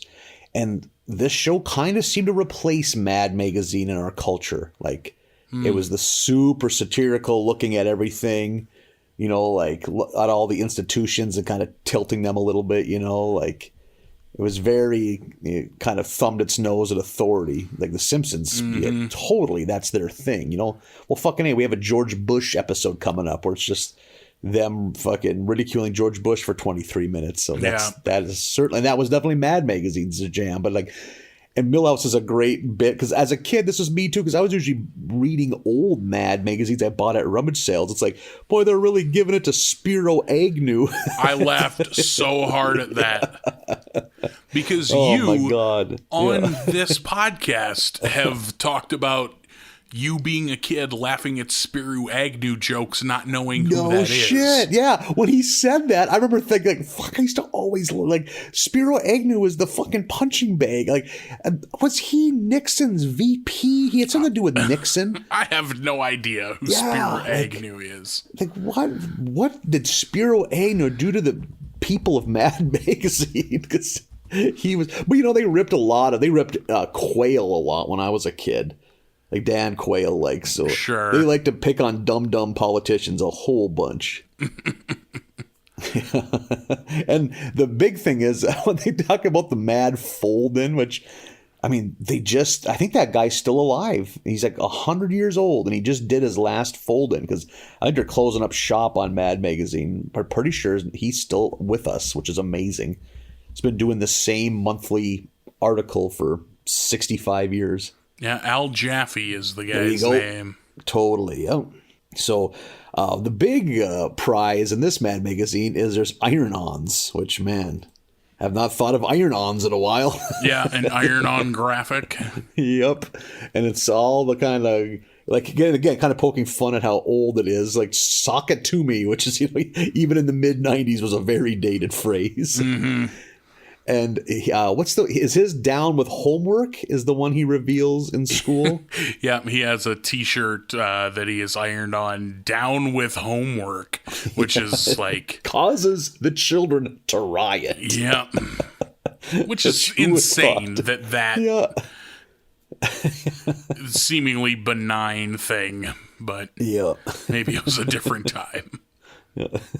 Which leads to hysteria so profound that they end up having to get school uniforms, which I love the image of groundskeeper Willie driving that forklift into the auditorium. We have all the sizes. We have extra large and extra small. And then he gets notified that extra large is out. Yep, immediately out of extra larges. And again, Martin, now embracing his weirdness, is very happy to be the male model of the new uniforms. Mm-hmm.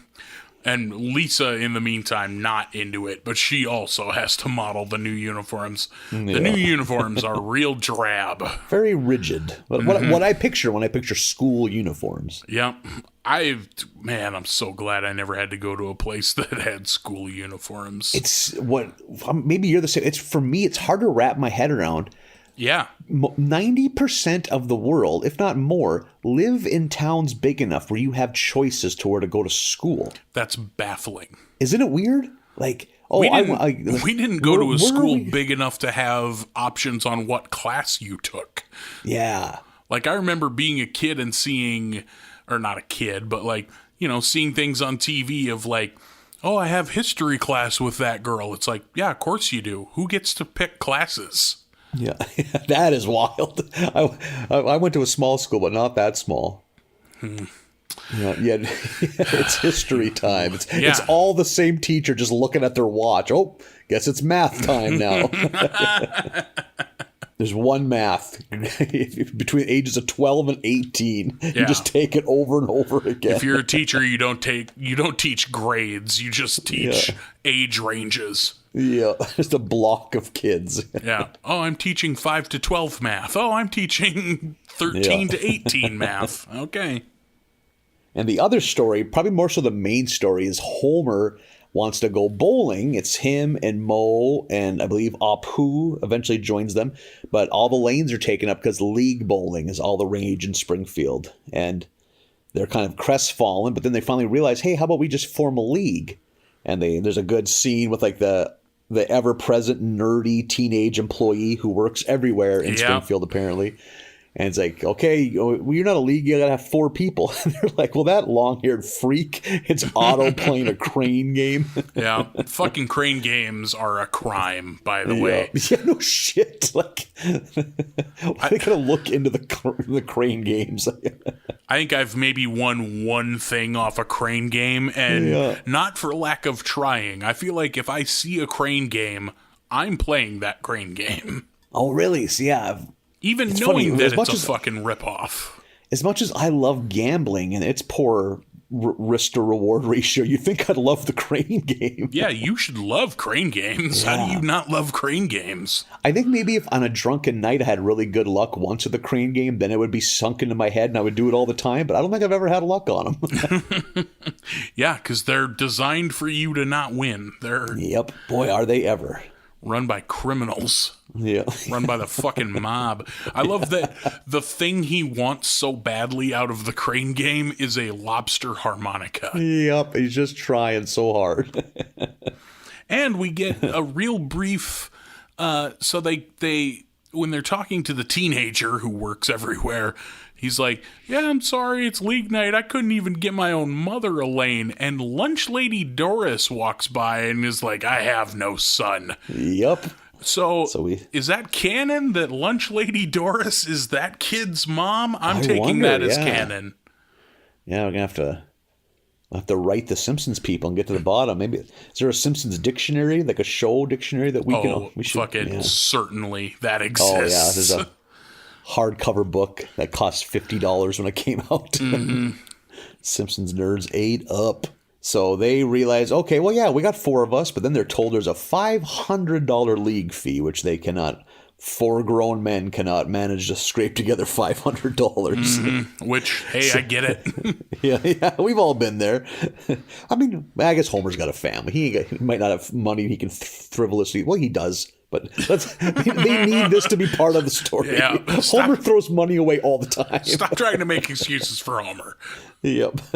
So he decides to go to Mr. Burns, which seems like a fool's errand, but Mr. Burns is all messed up on ether, which I thought was great. What an old-timey thing to be fucked up on. Yeah. And what kind of procedure had he just had done? He wasn't recovering from something. Smithers was filing his nails and he needed ether because the emery board hurts so much. Of course. Holy shit. Oh, such a great gag. How did I forget that? He's like, more ether, Smithers. I can still feel the emery board. Holy shit. And in his ether stupor, he mistakes Homer for Mr. Poppin' Fresh. He's poking him in the belly and he's poking him in the eye. I didn't know that the Pillsbury Doughboy had a name, by the way. This is how I learned that the Pillsbury Doughboy had a name. Is that Pillsbury Doughboy canon? Like, do the people at Pillsbury, like, do they recognize the name Mr. Poppin' Fresh? Oh, I don't know. Maybe it's not. Get to the bottom of this. We got a lot of emails to write. He just happily writes him a check for $500 for his robust figure. He has Mr. Poppin' Fresh to thank. Yes, by the way, the Pillsbury Doughboy is the colloquial name of Mr. Poppin' Fresh. Okay. I'll be damned. And then the next gag after Homer walks out with his $500 check is Hans Moleman comes in, who's apparently a janitor at the power plant, and he wants $17 for broom bristles. But doped up Mr. Burns thinks he's the Lucky Charms leprechaun and wants to drill into his head. Yeah. And you hear Hans Moleman, oh no, my brain. And there's a great line as Homer's leaving his office. It's like, hey everybody, if you want something from Mr. Burns, ask now. He's all doped up or dying or something. Jesus, I laughed at that. Oh man. Holy shit. He's all doped up or dying or something. I got that in pretty big quotes here. Mm-hmm. This is a fucking good episode. I like this a lot. Yeah. Then we cut back. The kids now have their uniforms. They are all very just soulless, no joy left. They're just, is it automatons? How do you pronounce that word that I struggle with? Yeah. They're just cogs in an elementary school machine now. And we get yet again a school adults presenting their ample hindquarters towards Bart, but he does not have that lust for life anymore. And yeah, he's got the slingshot out, and he's just like, there's something I would do with this. Yep. Like, Mrs. I love that Krabappel is presenting her rump. The uniforms have completely changed their brains, which I really like. They're, at one point, they're even blinking in unison. Yeah. So while that's going on, the bowling league is kicking ass and taking names. They're actually pretty good bowlers, and they're climbing up the ranks. And then they get to the point they're almost ready to win the state or the bowling league championship. The Holy Rollers, who make up the Reverend Lovejoy's family and the Flanders family. But then Mr. Burns wakes from his ether stupor and is looking at the checks and balances and realizes he wrote a check for $500. There's a great gag where it's like, oh no, that is your bowling. Oh, he's like, well, that was money well spent. Yeah, remember the month you skipped it? Yes, that was unpleasant for everyone involved. Yeah.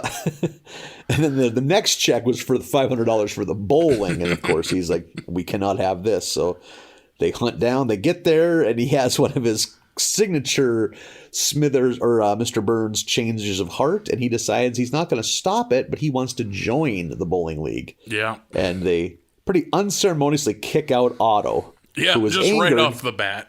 Yep. But then he just quickly goes back to his obsession with the claw game. Yep.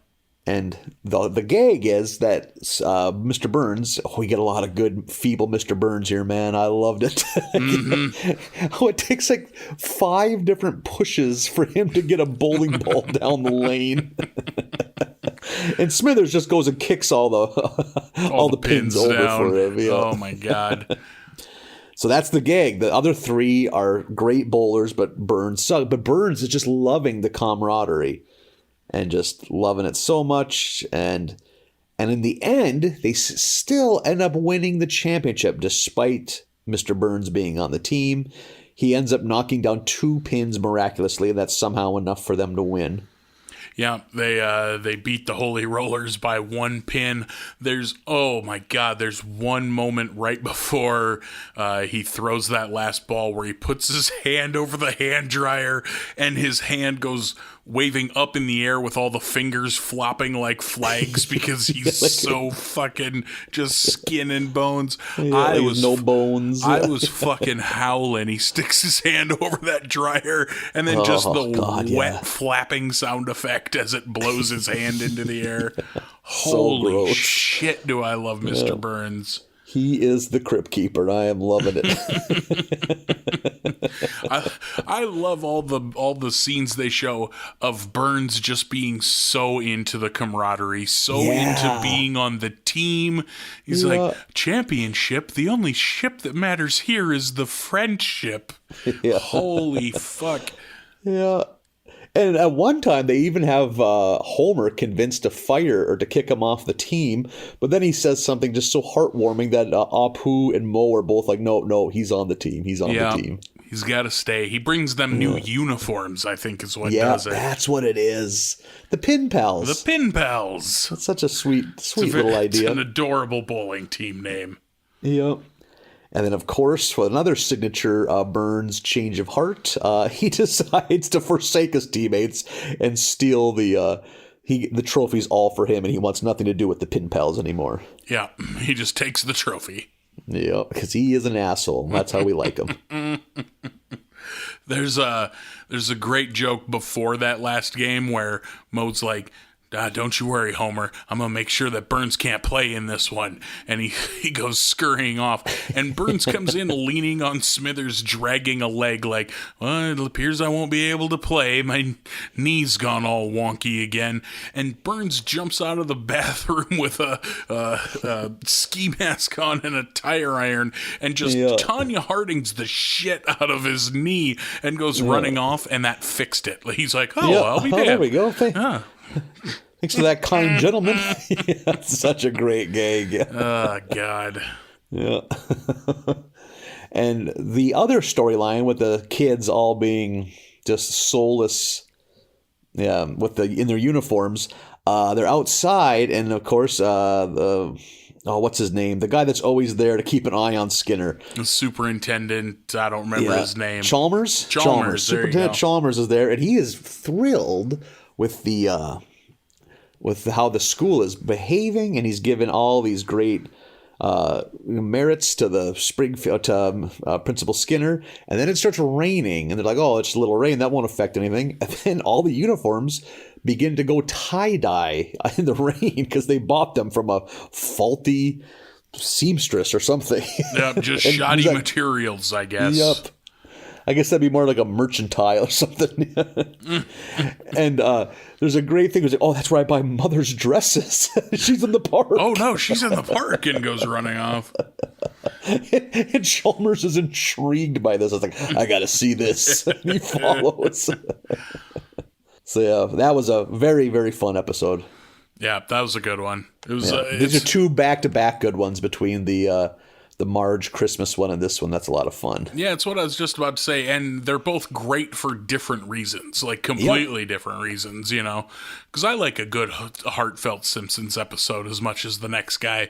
But then one that's just joke is also fantastic. Absolutely. Which brings us to our last episode 13 of season 7, which is Two Bad Neighbors. I don't know how this one is viewed by Simpsons fans, but I myself I'm not going to dive into it right this second, but I myself, not a big fan. Yep, same here.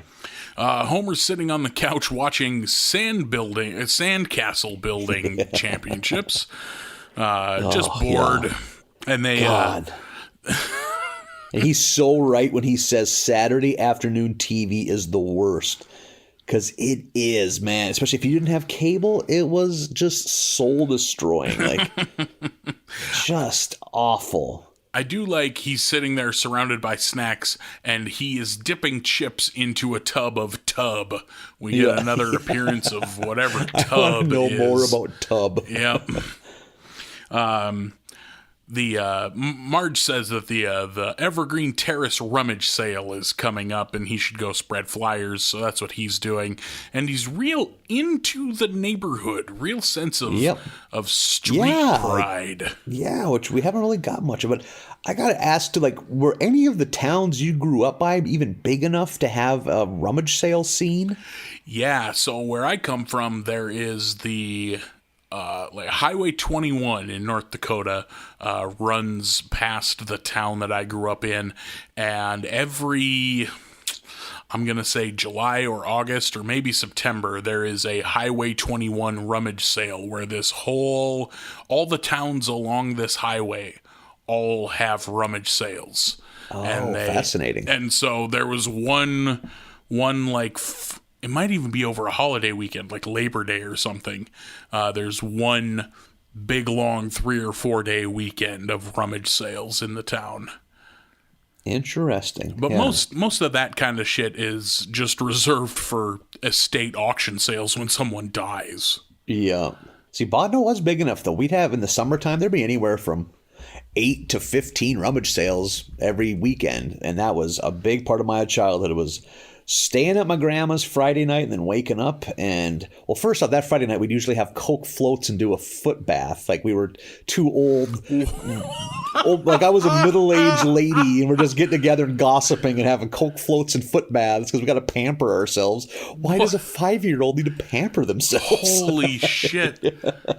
If Coke floats and foot baths doesn't end up being your memoir title, I'm going to be real disappointed. Yep. Oh my God, yeah. And boy, do I look back at that fondly. It's a very, very happy memory of my childhood was Friday. And Grandma had cable and she didn't give a fuck what you watched. So I remember watching a lot of TBS night tracks. TBS in the mid-'80s tried to get in on the music video scene. So they would have videos playing. And I was like, oh man, this is what cool kids listen to. But I was 5, so I'm not very cool to begin with. And there was a Duran Duran video that I found really scary. I always wanted to find out which one that was. A scary Duran Duran video. There's like a monster in it that I found upsetting.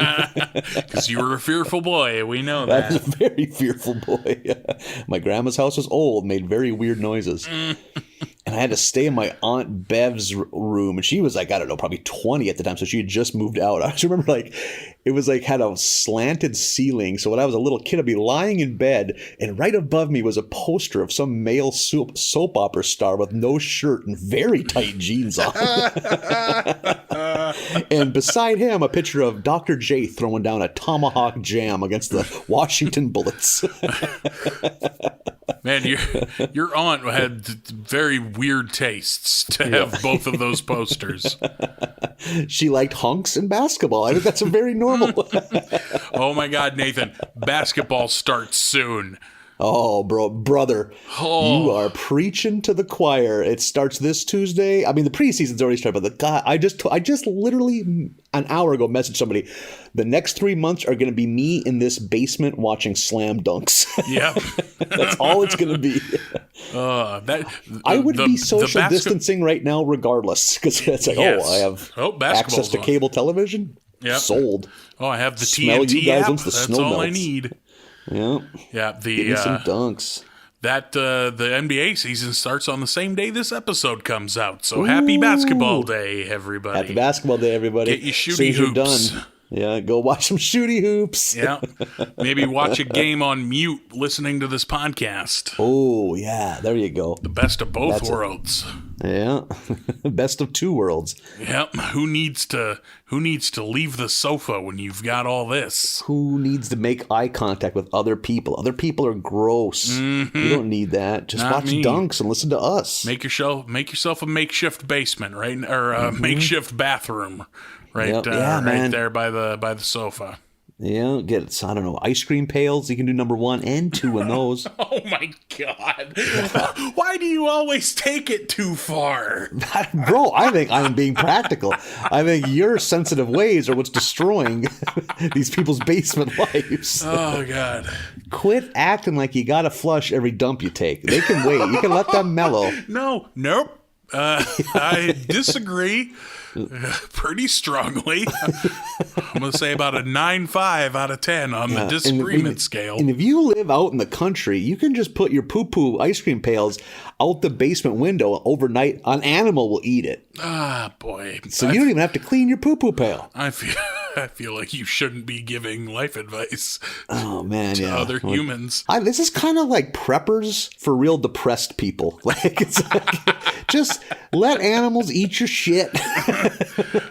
All your things turn around. All your tips are like, none of them are for like survival or anything. Yep. It's just how to be laziest. Or it's kind of like it's survival at a point. Is it worth it? Like, sure, you're alive, but like, isn't the sweet release of death at some point? And what better way to meet the Reaper than here surrounded by shit buckets watching basketball? Oh man, how'd you like to be neighbors with somebody that's shoving ice cream pails full of shit out there, and not even like an egress window, like the little flood windows that basements have? Yep. Just barely enough room to squeeze Like it through. Garden level apartment people walk by every day. Fuck I is don't that want to say smell? anything. I think that's shit. That's cool. Raccoons take care of it. It's fine. Sorry, I had to set it out a little early today. Had a big breakfast, you know. You got so many shit buckets just bringing up possums into town. I call animal control. Yeah, that's for the best. That's a good These call. possums are sick. They're eating shit. Been a wild string of possum deaths around here. Game and Fish gets called in. They're just baffled. Oh, good times. I I also want to mention, I appreciate the fact that Apu, when Homer's doing his walk around the neighborhood, Apu owns a pretty fucking Boss Trans Am, which Fuck good for him. yes. And he's sudsing it up listeing to, oh fuck, I was Cheap gonna... Trick. Cheap Trick, Dream Police. Dream Police, yeah. Which is so good. Yeah, I'm a fan. I like me some Cheap Trick. Damn right. Took me a while to kind of get into him, because I think I Want You to Want Me is probably their most blah hit. But yeah, there are other ones like fucking Surrender's a jam. I like Dream Police. That's a good song too. Surrender and Dream Police are both bangers. You got to dig into the catalog, 'cause they only had like those 3 hits really. So you got to dig in there. But like, you can listen to all of Live at Budokai all fucking day. That's a good ass record. So Yeah, and damn right. That has all the ones you need on it. Yeah. So we get to Rummage Sale Day. I love that the Simpsons, I love their table, the Simpsons Rummage Sale table, because we get callbacks to old episodes, like a ton of I Didn't Do It t-shirts, and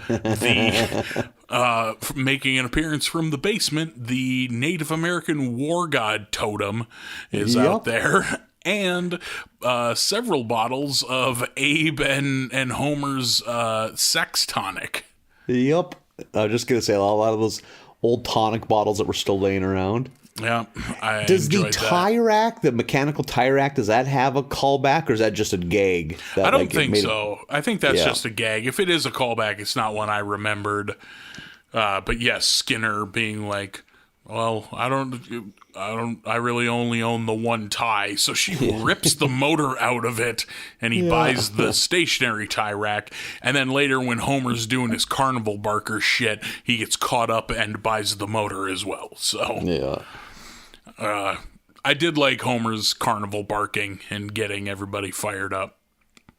I also like Ned Flanders' little over-the-shoulder portable speaker and microphone. Why aren't we just out there telling jokes with that, Nathan? Oh, man, because they suck. Oh, yeah.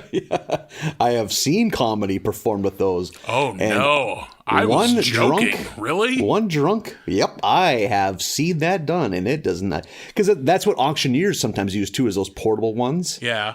Like, if it's like an auction that you kind of have to be a little agile and get around quick. Yeah, man, if you had a room with 20 well-behaved people and it was a tight, enclosed space, it'd work. But all it takes is one loudmouth, and he can holler louder than those fucking PA systems.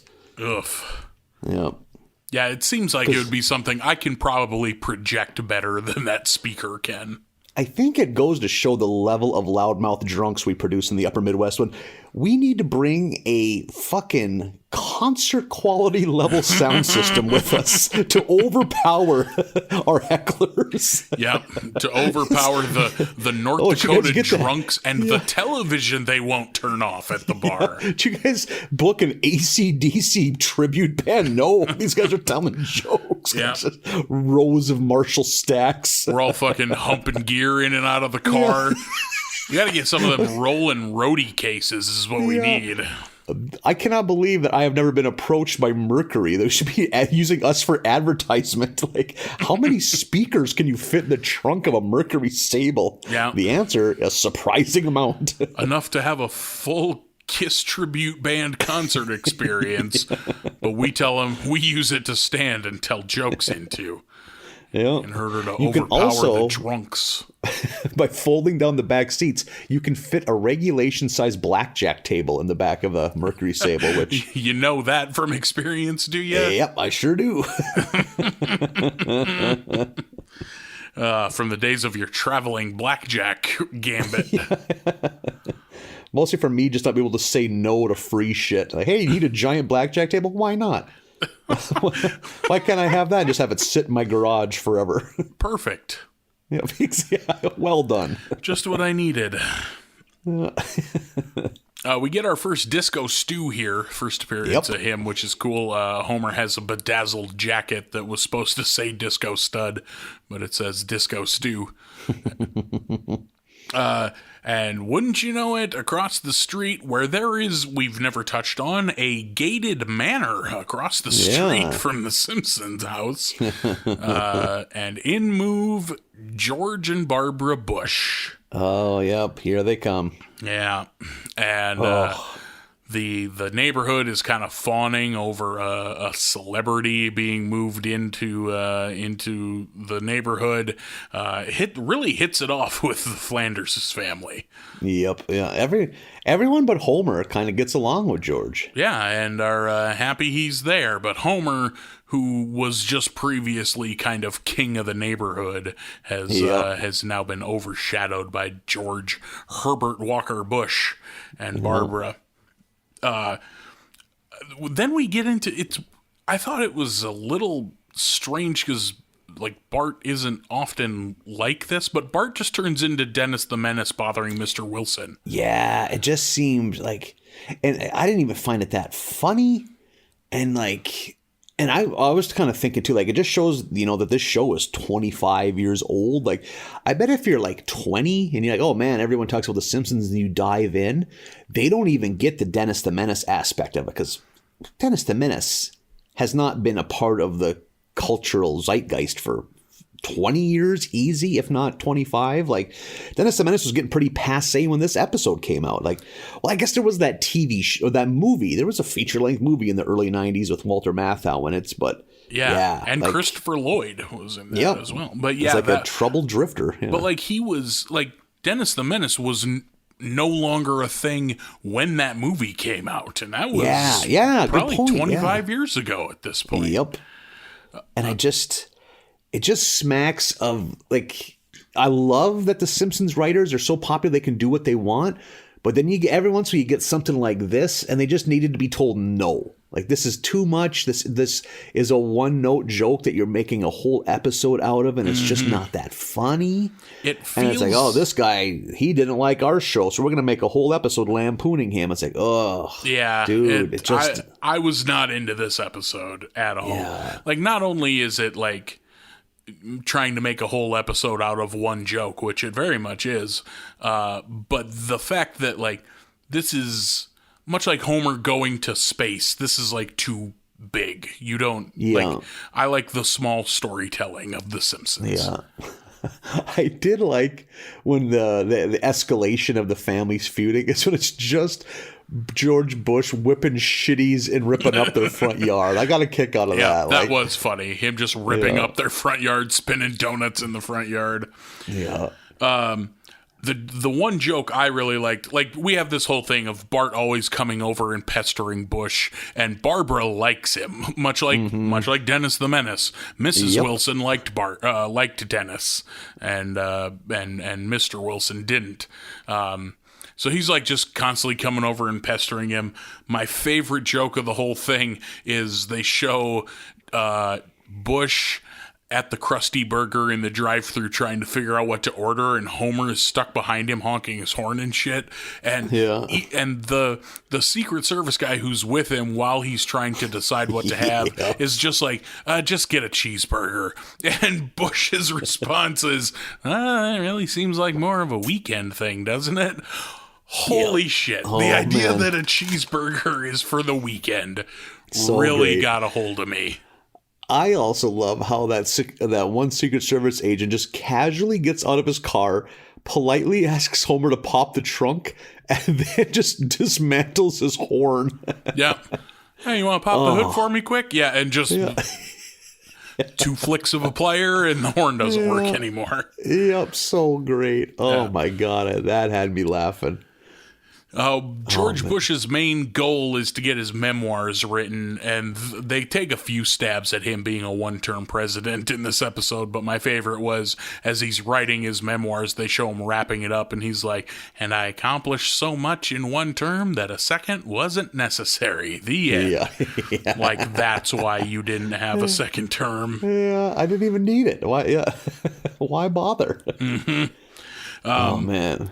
And then Bart destroys his workshop and the memoir by like firing up the outboard motor that he has in there. This whole episode is just Dennis the Menace. Like, It totally the is. whole It's time I was like, this is just Dennis the Menace. And what I think is a very alarming peek into my life, I just did a Dennis the Menace deep dive like a month ago. Like, because this is based, like, Ketchum. I can't think of his first name. Is it Hank Ketchum? The creator of Dennis the Menace. This is based off of his son. And they had the last 40 to 50 years of Hank Ketchum's life had a very rocky relationship. I guess Dennis went to Vietnam and got bad PTSD and was just kind of a kick around from job to job. And one of his last interviews, they asked Hank, like, well, what's your relationship with Dennis like? He's like, he calls me when he needs money. Jesus. And it's like, that's how it ends. Like, and then there's like other quotes. It's like looking back, like, I don't know if it was like the 50th anniversary. Cause man, fucking once you're into the comic strip game, you're in. You're going to be cranking out. Lifelong, yeah. Fucking, we're like on year 70 of Wizard of Id, and no one's laughed yet. But by God, they're gonna keep getting chances. But they asked him one time, it was just like, sometimes when you're a young father, that you put so much work into succeeding financially that you kind of forget about your family. It's like, oh, that's not what you want to hear. Yikes. He remarried and like had another family and just was like a doting dad. So I'm sure grown-up Dennis was very bitter about that. Mm-hmm. So it's like, yeah, like love seeing good. That, no doubt. And like someone hunted Dennis the Menace down, like 45-year-old Dennis at the time. He's just like, yeah, he's like my dad by genetics only. And like, is this interview over? It's like, ooh. Like, yikes. Guess it is over. Like, so there you go. That's Dennis the Menace for you. Any other comic strips you want to ruin? You got anything? Got anything to say? But like, is Marmaduke secretly real racist? Like he only barks at black people? Is that? PJ had power of attorney over Bill Keane and pulled the plug way too early. It's just strep throat. Mallard Fillmore denies the Holocaust. Yeah. Heathcliff is a Holocaust denier. Oh, don't say that. Not my Heathcliff. Oh, fuck. Heathcliff sucked. Heathcliff was popular enough in the mid to late 80s. It had a syndicated cartoon. Mm-hmm. Odd. Oh, Marmaduke's. The fucking batting average of successful comic strips is so piss poor. But we got to fill the whole page, so we need a bunch of them. Yeah, like, we're like on year 100 of Blondie. I don't think Blondie's ever made anyone laugh. No, Family Circus never made anyone laugh. Yeah, Family Circus was for moms. Moms, like moms oh, I miss when my kids were that little and they would do cute things. That's all like, fucking Hager the Horrible, man. Like, I don't get it. Like, was Hager the Horrible and Beetle Bailey the same artist, or did they just look exactly the same? No, in my head, those two are interchangeable the way the Flintstones and the Simpsons are. Or, I'm sorry, the Flintstones and the Jetsons are. Mort Walker was the creator of Beetle Bailey, but he might have also had a hand in another fairly popular strip. Was he maybe one of the guys behind High and Lois, too? But no, I can't think of the name. I am out of my depth, apparently, in comic strips. Oh, man. I think I've rattled off every one. I thought that Mallard Fillmore was a deep fucking cut, so I don't think I have any more to say about comic strips that will be revelatory to you. Oh, man. Mallard, the right wing... Mallard Fillmore is the right wing duck with his biting political takes. Yeah. Because there's another waterfowl-based comic strip called Shoo. That's just like a middle-aged duck. That Is just he the one that's always his... at the bar in a tree? Always at the bar and just beaten down by life. There's the Born Loser. Oh, there's just so many. Yeah. No one Hager knows what we're talking about. Hager the Horrible was Dick Brown. For those scoring at home. Mm-hmm. Yeah, thank God that put a lot of people's minds at ease. People will be able to sleep tonight. Yeah. Oh man, if only I had something I could type into, like a small device beside my bed that could give me all the information in the world. The same thing this podcast is coming out of. Yeah. If only. Homer and Bush. This whole big rivalry kicks off because at one point after the memoir incident, Bush spanks Bart, and Homer is not having that. So this ramps up. This is where they get their lawn torn up, and they super glue a rainbow wig to George Bush's head. And it all comes to a head in the sewer. They're on their way to release locusts into the... that old gag. Into the Bush family home. Yeah. George Bush cuts him off, and we have a knockdown, drag-out, beat-him-up down in the sewer between Homer and George Bush. At one point, George Bush unfurls the length of piano wire from his watch and is going to garrote Homer Simpson. Learned that in the CIA. Yeah. George, and then that's the other thing. I think at this point, too much is known about George Herschel Walker Bush. There we go. Imagine that. It's tough to keep them fucking straightened out. Yeah.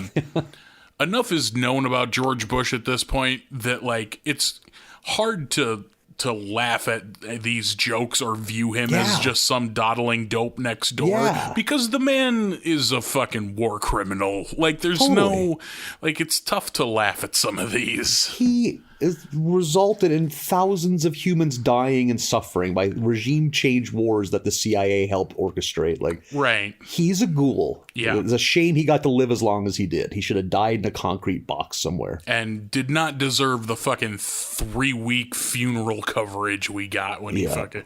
Because he was not a good person. Just simply was not. So it's tough for me to chuckle at a lot of these. Yeah, he's a ghoul.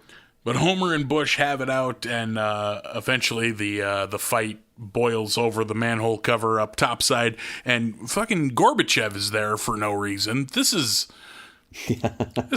episode isn't good. I'm sorry. Nope. Like, Gorbachev's there to drop off a coffee maker as a housewarming present, and Barb is like, you need to apologize to Homer. And Gorbachev is only there so they can have this joke where George is like, we can't look weak in front of the Russians. Like, and that's the whole reason he's there, is for that one joke. And Bush apologizes and moves out because he can't deal with Homer. And then Gerald Ford moves in. And Gerald Ford is a way better neighbor because it turns out he's exactly like Homer. Yeah. Invites Homer over to watch football and eat nachos. And then they both trip and say dough. And that's the end of the fucking episode. Yeah, I think Gerald Ford played Division I football for like Michigan or Michigan State. Like, was a hell of a football. But he's a big dude. So I was about to say, I could see that. Yeah. He's kind of a thicker fella. Yeah. And that wraps it up. Boy, I didn't like that episode. Not even a little bit. Yep. That's one of the weakest non-clip shows we've had in quite a while. Yeah. It's like I was trying to think, well, after I had finished this episode and finished this batch, that might be outside of clip shows. We might not have had an episode I cared less for since, like, early season 2 where none of them were good, you know? Yeah, that's a good point. You know, there was a couple in like season 3 that didn't grab me that might be at this level, but yeah, this stuck out for how bad it was. Yeah, that's the other thing is they're bad all... might be a strong word because compared to the other shit that was on TV in 1995, I probably laughed more. Oh, I know I laughed more in the first 2 minutes of this with the rummage sale shit than I did. Yeah, that's true. Yeah, your typical episode of fucking, you know, whatever was on at the time. Yeah, and that cheeseburger bit in the drive-thru is funny. Like, there are some funny jokes in here. I'm not like pissed. I'm not like, well, that's the end of the podcast. Fuck this show. But that would have been amazing. Like, this episode was fine, and that makes it the worst we've seen in a long time because they're all so good now. So exactly. You know, I guess it's only bad by comparison and fine in a vacuum. But yeah, I agree. It not my jam. George Bush was a real fucking goblin person. Yeah. So it's... I'm sure the next episode will be right back to solid gold. I'm an optimist, Marlin. I'm guessing the next batch is going to be some hot tickets. I'm gonna call this just a hiccup, just a bump in an otherwise smooth road. Yeah. The next batch will be season 7 episodes 14 through 18. Gonna be good. I'm sure it'll be nothing but money all the way through. But that's going to do it for us. Enjoy basketball tonight, buddy. Do you have? I know that you're going to watch more than one game, but do you have one more so than the others that you're looking forward to? I mean, not really. I always watch the Celtics if they're nationally televised, but I love the spontaneity of catching I love a Western Conference late night game on TNT. I no beef with ESPN, but I like TNT because you get Ernie, Kenny the Jet Smith, and Charles Barkley for the post game. They give you a wrap up. Don't you disrespect Shaquille O'Neal like that? Now. And I was very dismissive of Shaq because I didn't think you needed to mess with what I considered the perfect formula. But he's fine. Shaq's fine. He's there. Like I don't always love his comment. I feel like he doesn't. No. I feel like he doesn't contribute a lot to the conversation, but like is good for jokes. And I like the antagonistic relationship between him and Charles. Yep, I do too. Yeah, and yeah, his takes are often bad, which I almost enjoy because then Kenny the Jet kind of gets a little like, wait, what did you say? Like, hold up, back that up. Yeah. There's only 2 games tonight. Tonight being Tuesday, the Warriors and Nets, and the Clippers and Lakers. So, yeah. Ooh, I'm gonna struggle with that. I don't want to watch the Lakers get fucking championship rings. That's as a Celtics fan, that's offensive to me. Oh, as somebody who, so my basketball fandom, I just followed Shaq everywhere. Yeah. But then. If you made me claim a clique, it's the Lakers, because of the time he spent there and Kobe, and most of my modern basketball fandom has been just following LeBron around. So now that's all come back. So if you put a gun to my head and ask me who my team is, I'm claiming the Lakers. So I'm looking forward to the Clippers and the Lakers.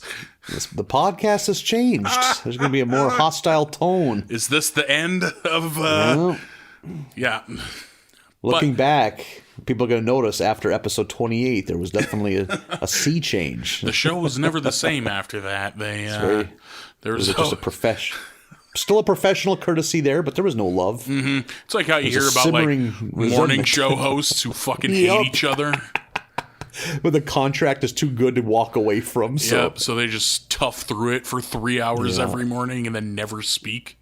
Yeah. Oh man, there is an episode. You can listen to it online, like an episode of Opie and Jim Norton's morning show where they finally have an airing of grievances, and it is so tense. It is so uncomfortable, and they talk about their lives and their interactions with each other, and it's like, oh my god! And there's a poor woman who's just like a guest, or she was like a semi-regular, but she's still trying to make it funny. And it's like, lady, I know, you feel you're obligated to do this, but you just have to leave. You should just leave right now. Step back. It's that is along with the what was the other thing people should listen to? Oh, the Twitter play-by-play of Lawrence Tierney being a piece of shit. Yeah. Google Norton Opie breakup or something like that because it's very tense. Very fucking tense. Some hot morning radio gossip for you. That's what people tune in for. Yeah. I don't know what people tune in for at this point. Again, next week, episodes 14 through 18 of season 7. We'll do a deep dive into our thoughts on Imus in the morning. Nathan's got some real hot takes on Colin Cowherd, so... Oh, do I? Tune in for that. You can find us. We're all over the internet now after finally getting around to a Facebook page and an Instagram page. Email barleybasketUSA@gmail.com. Yeah, barleybasketUSA is the tag everywhere. I don't know that I got that right. So go find us, like us, share us, enjoy us, and yourselves. We will see you next week. Bye, everybody.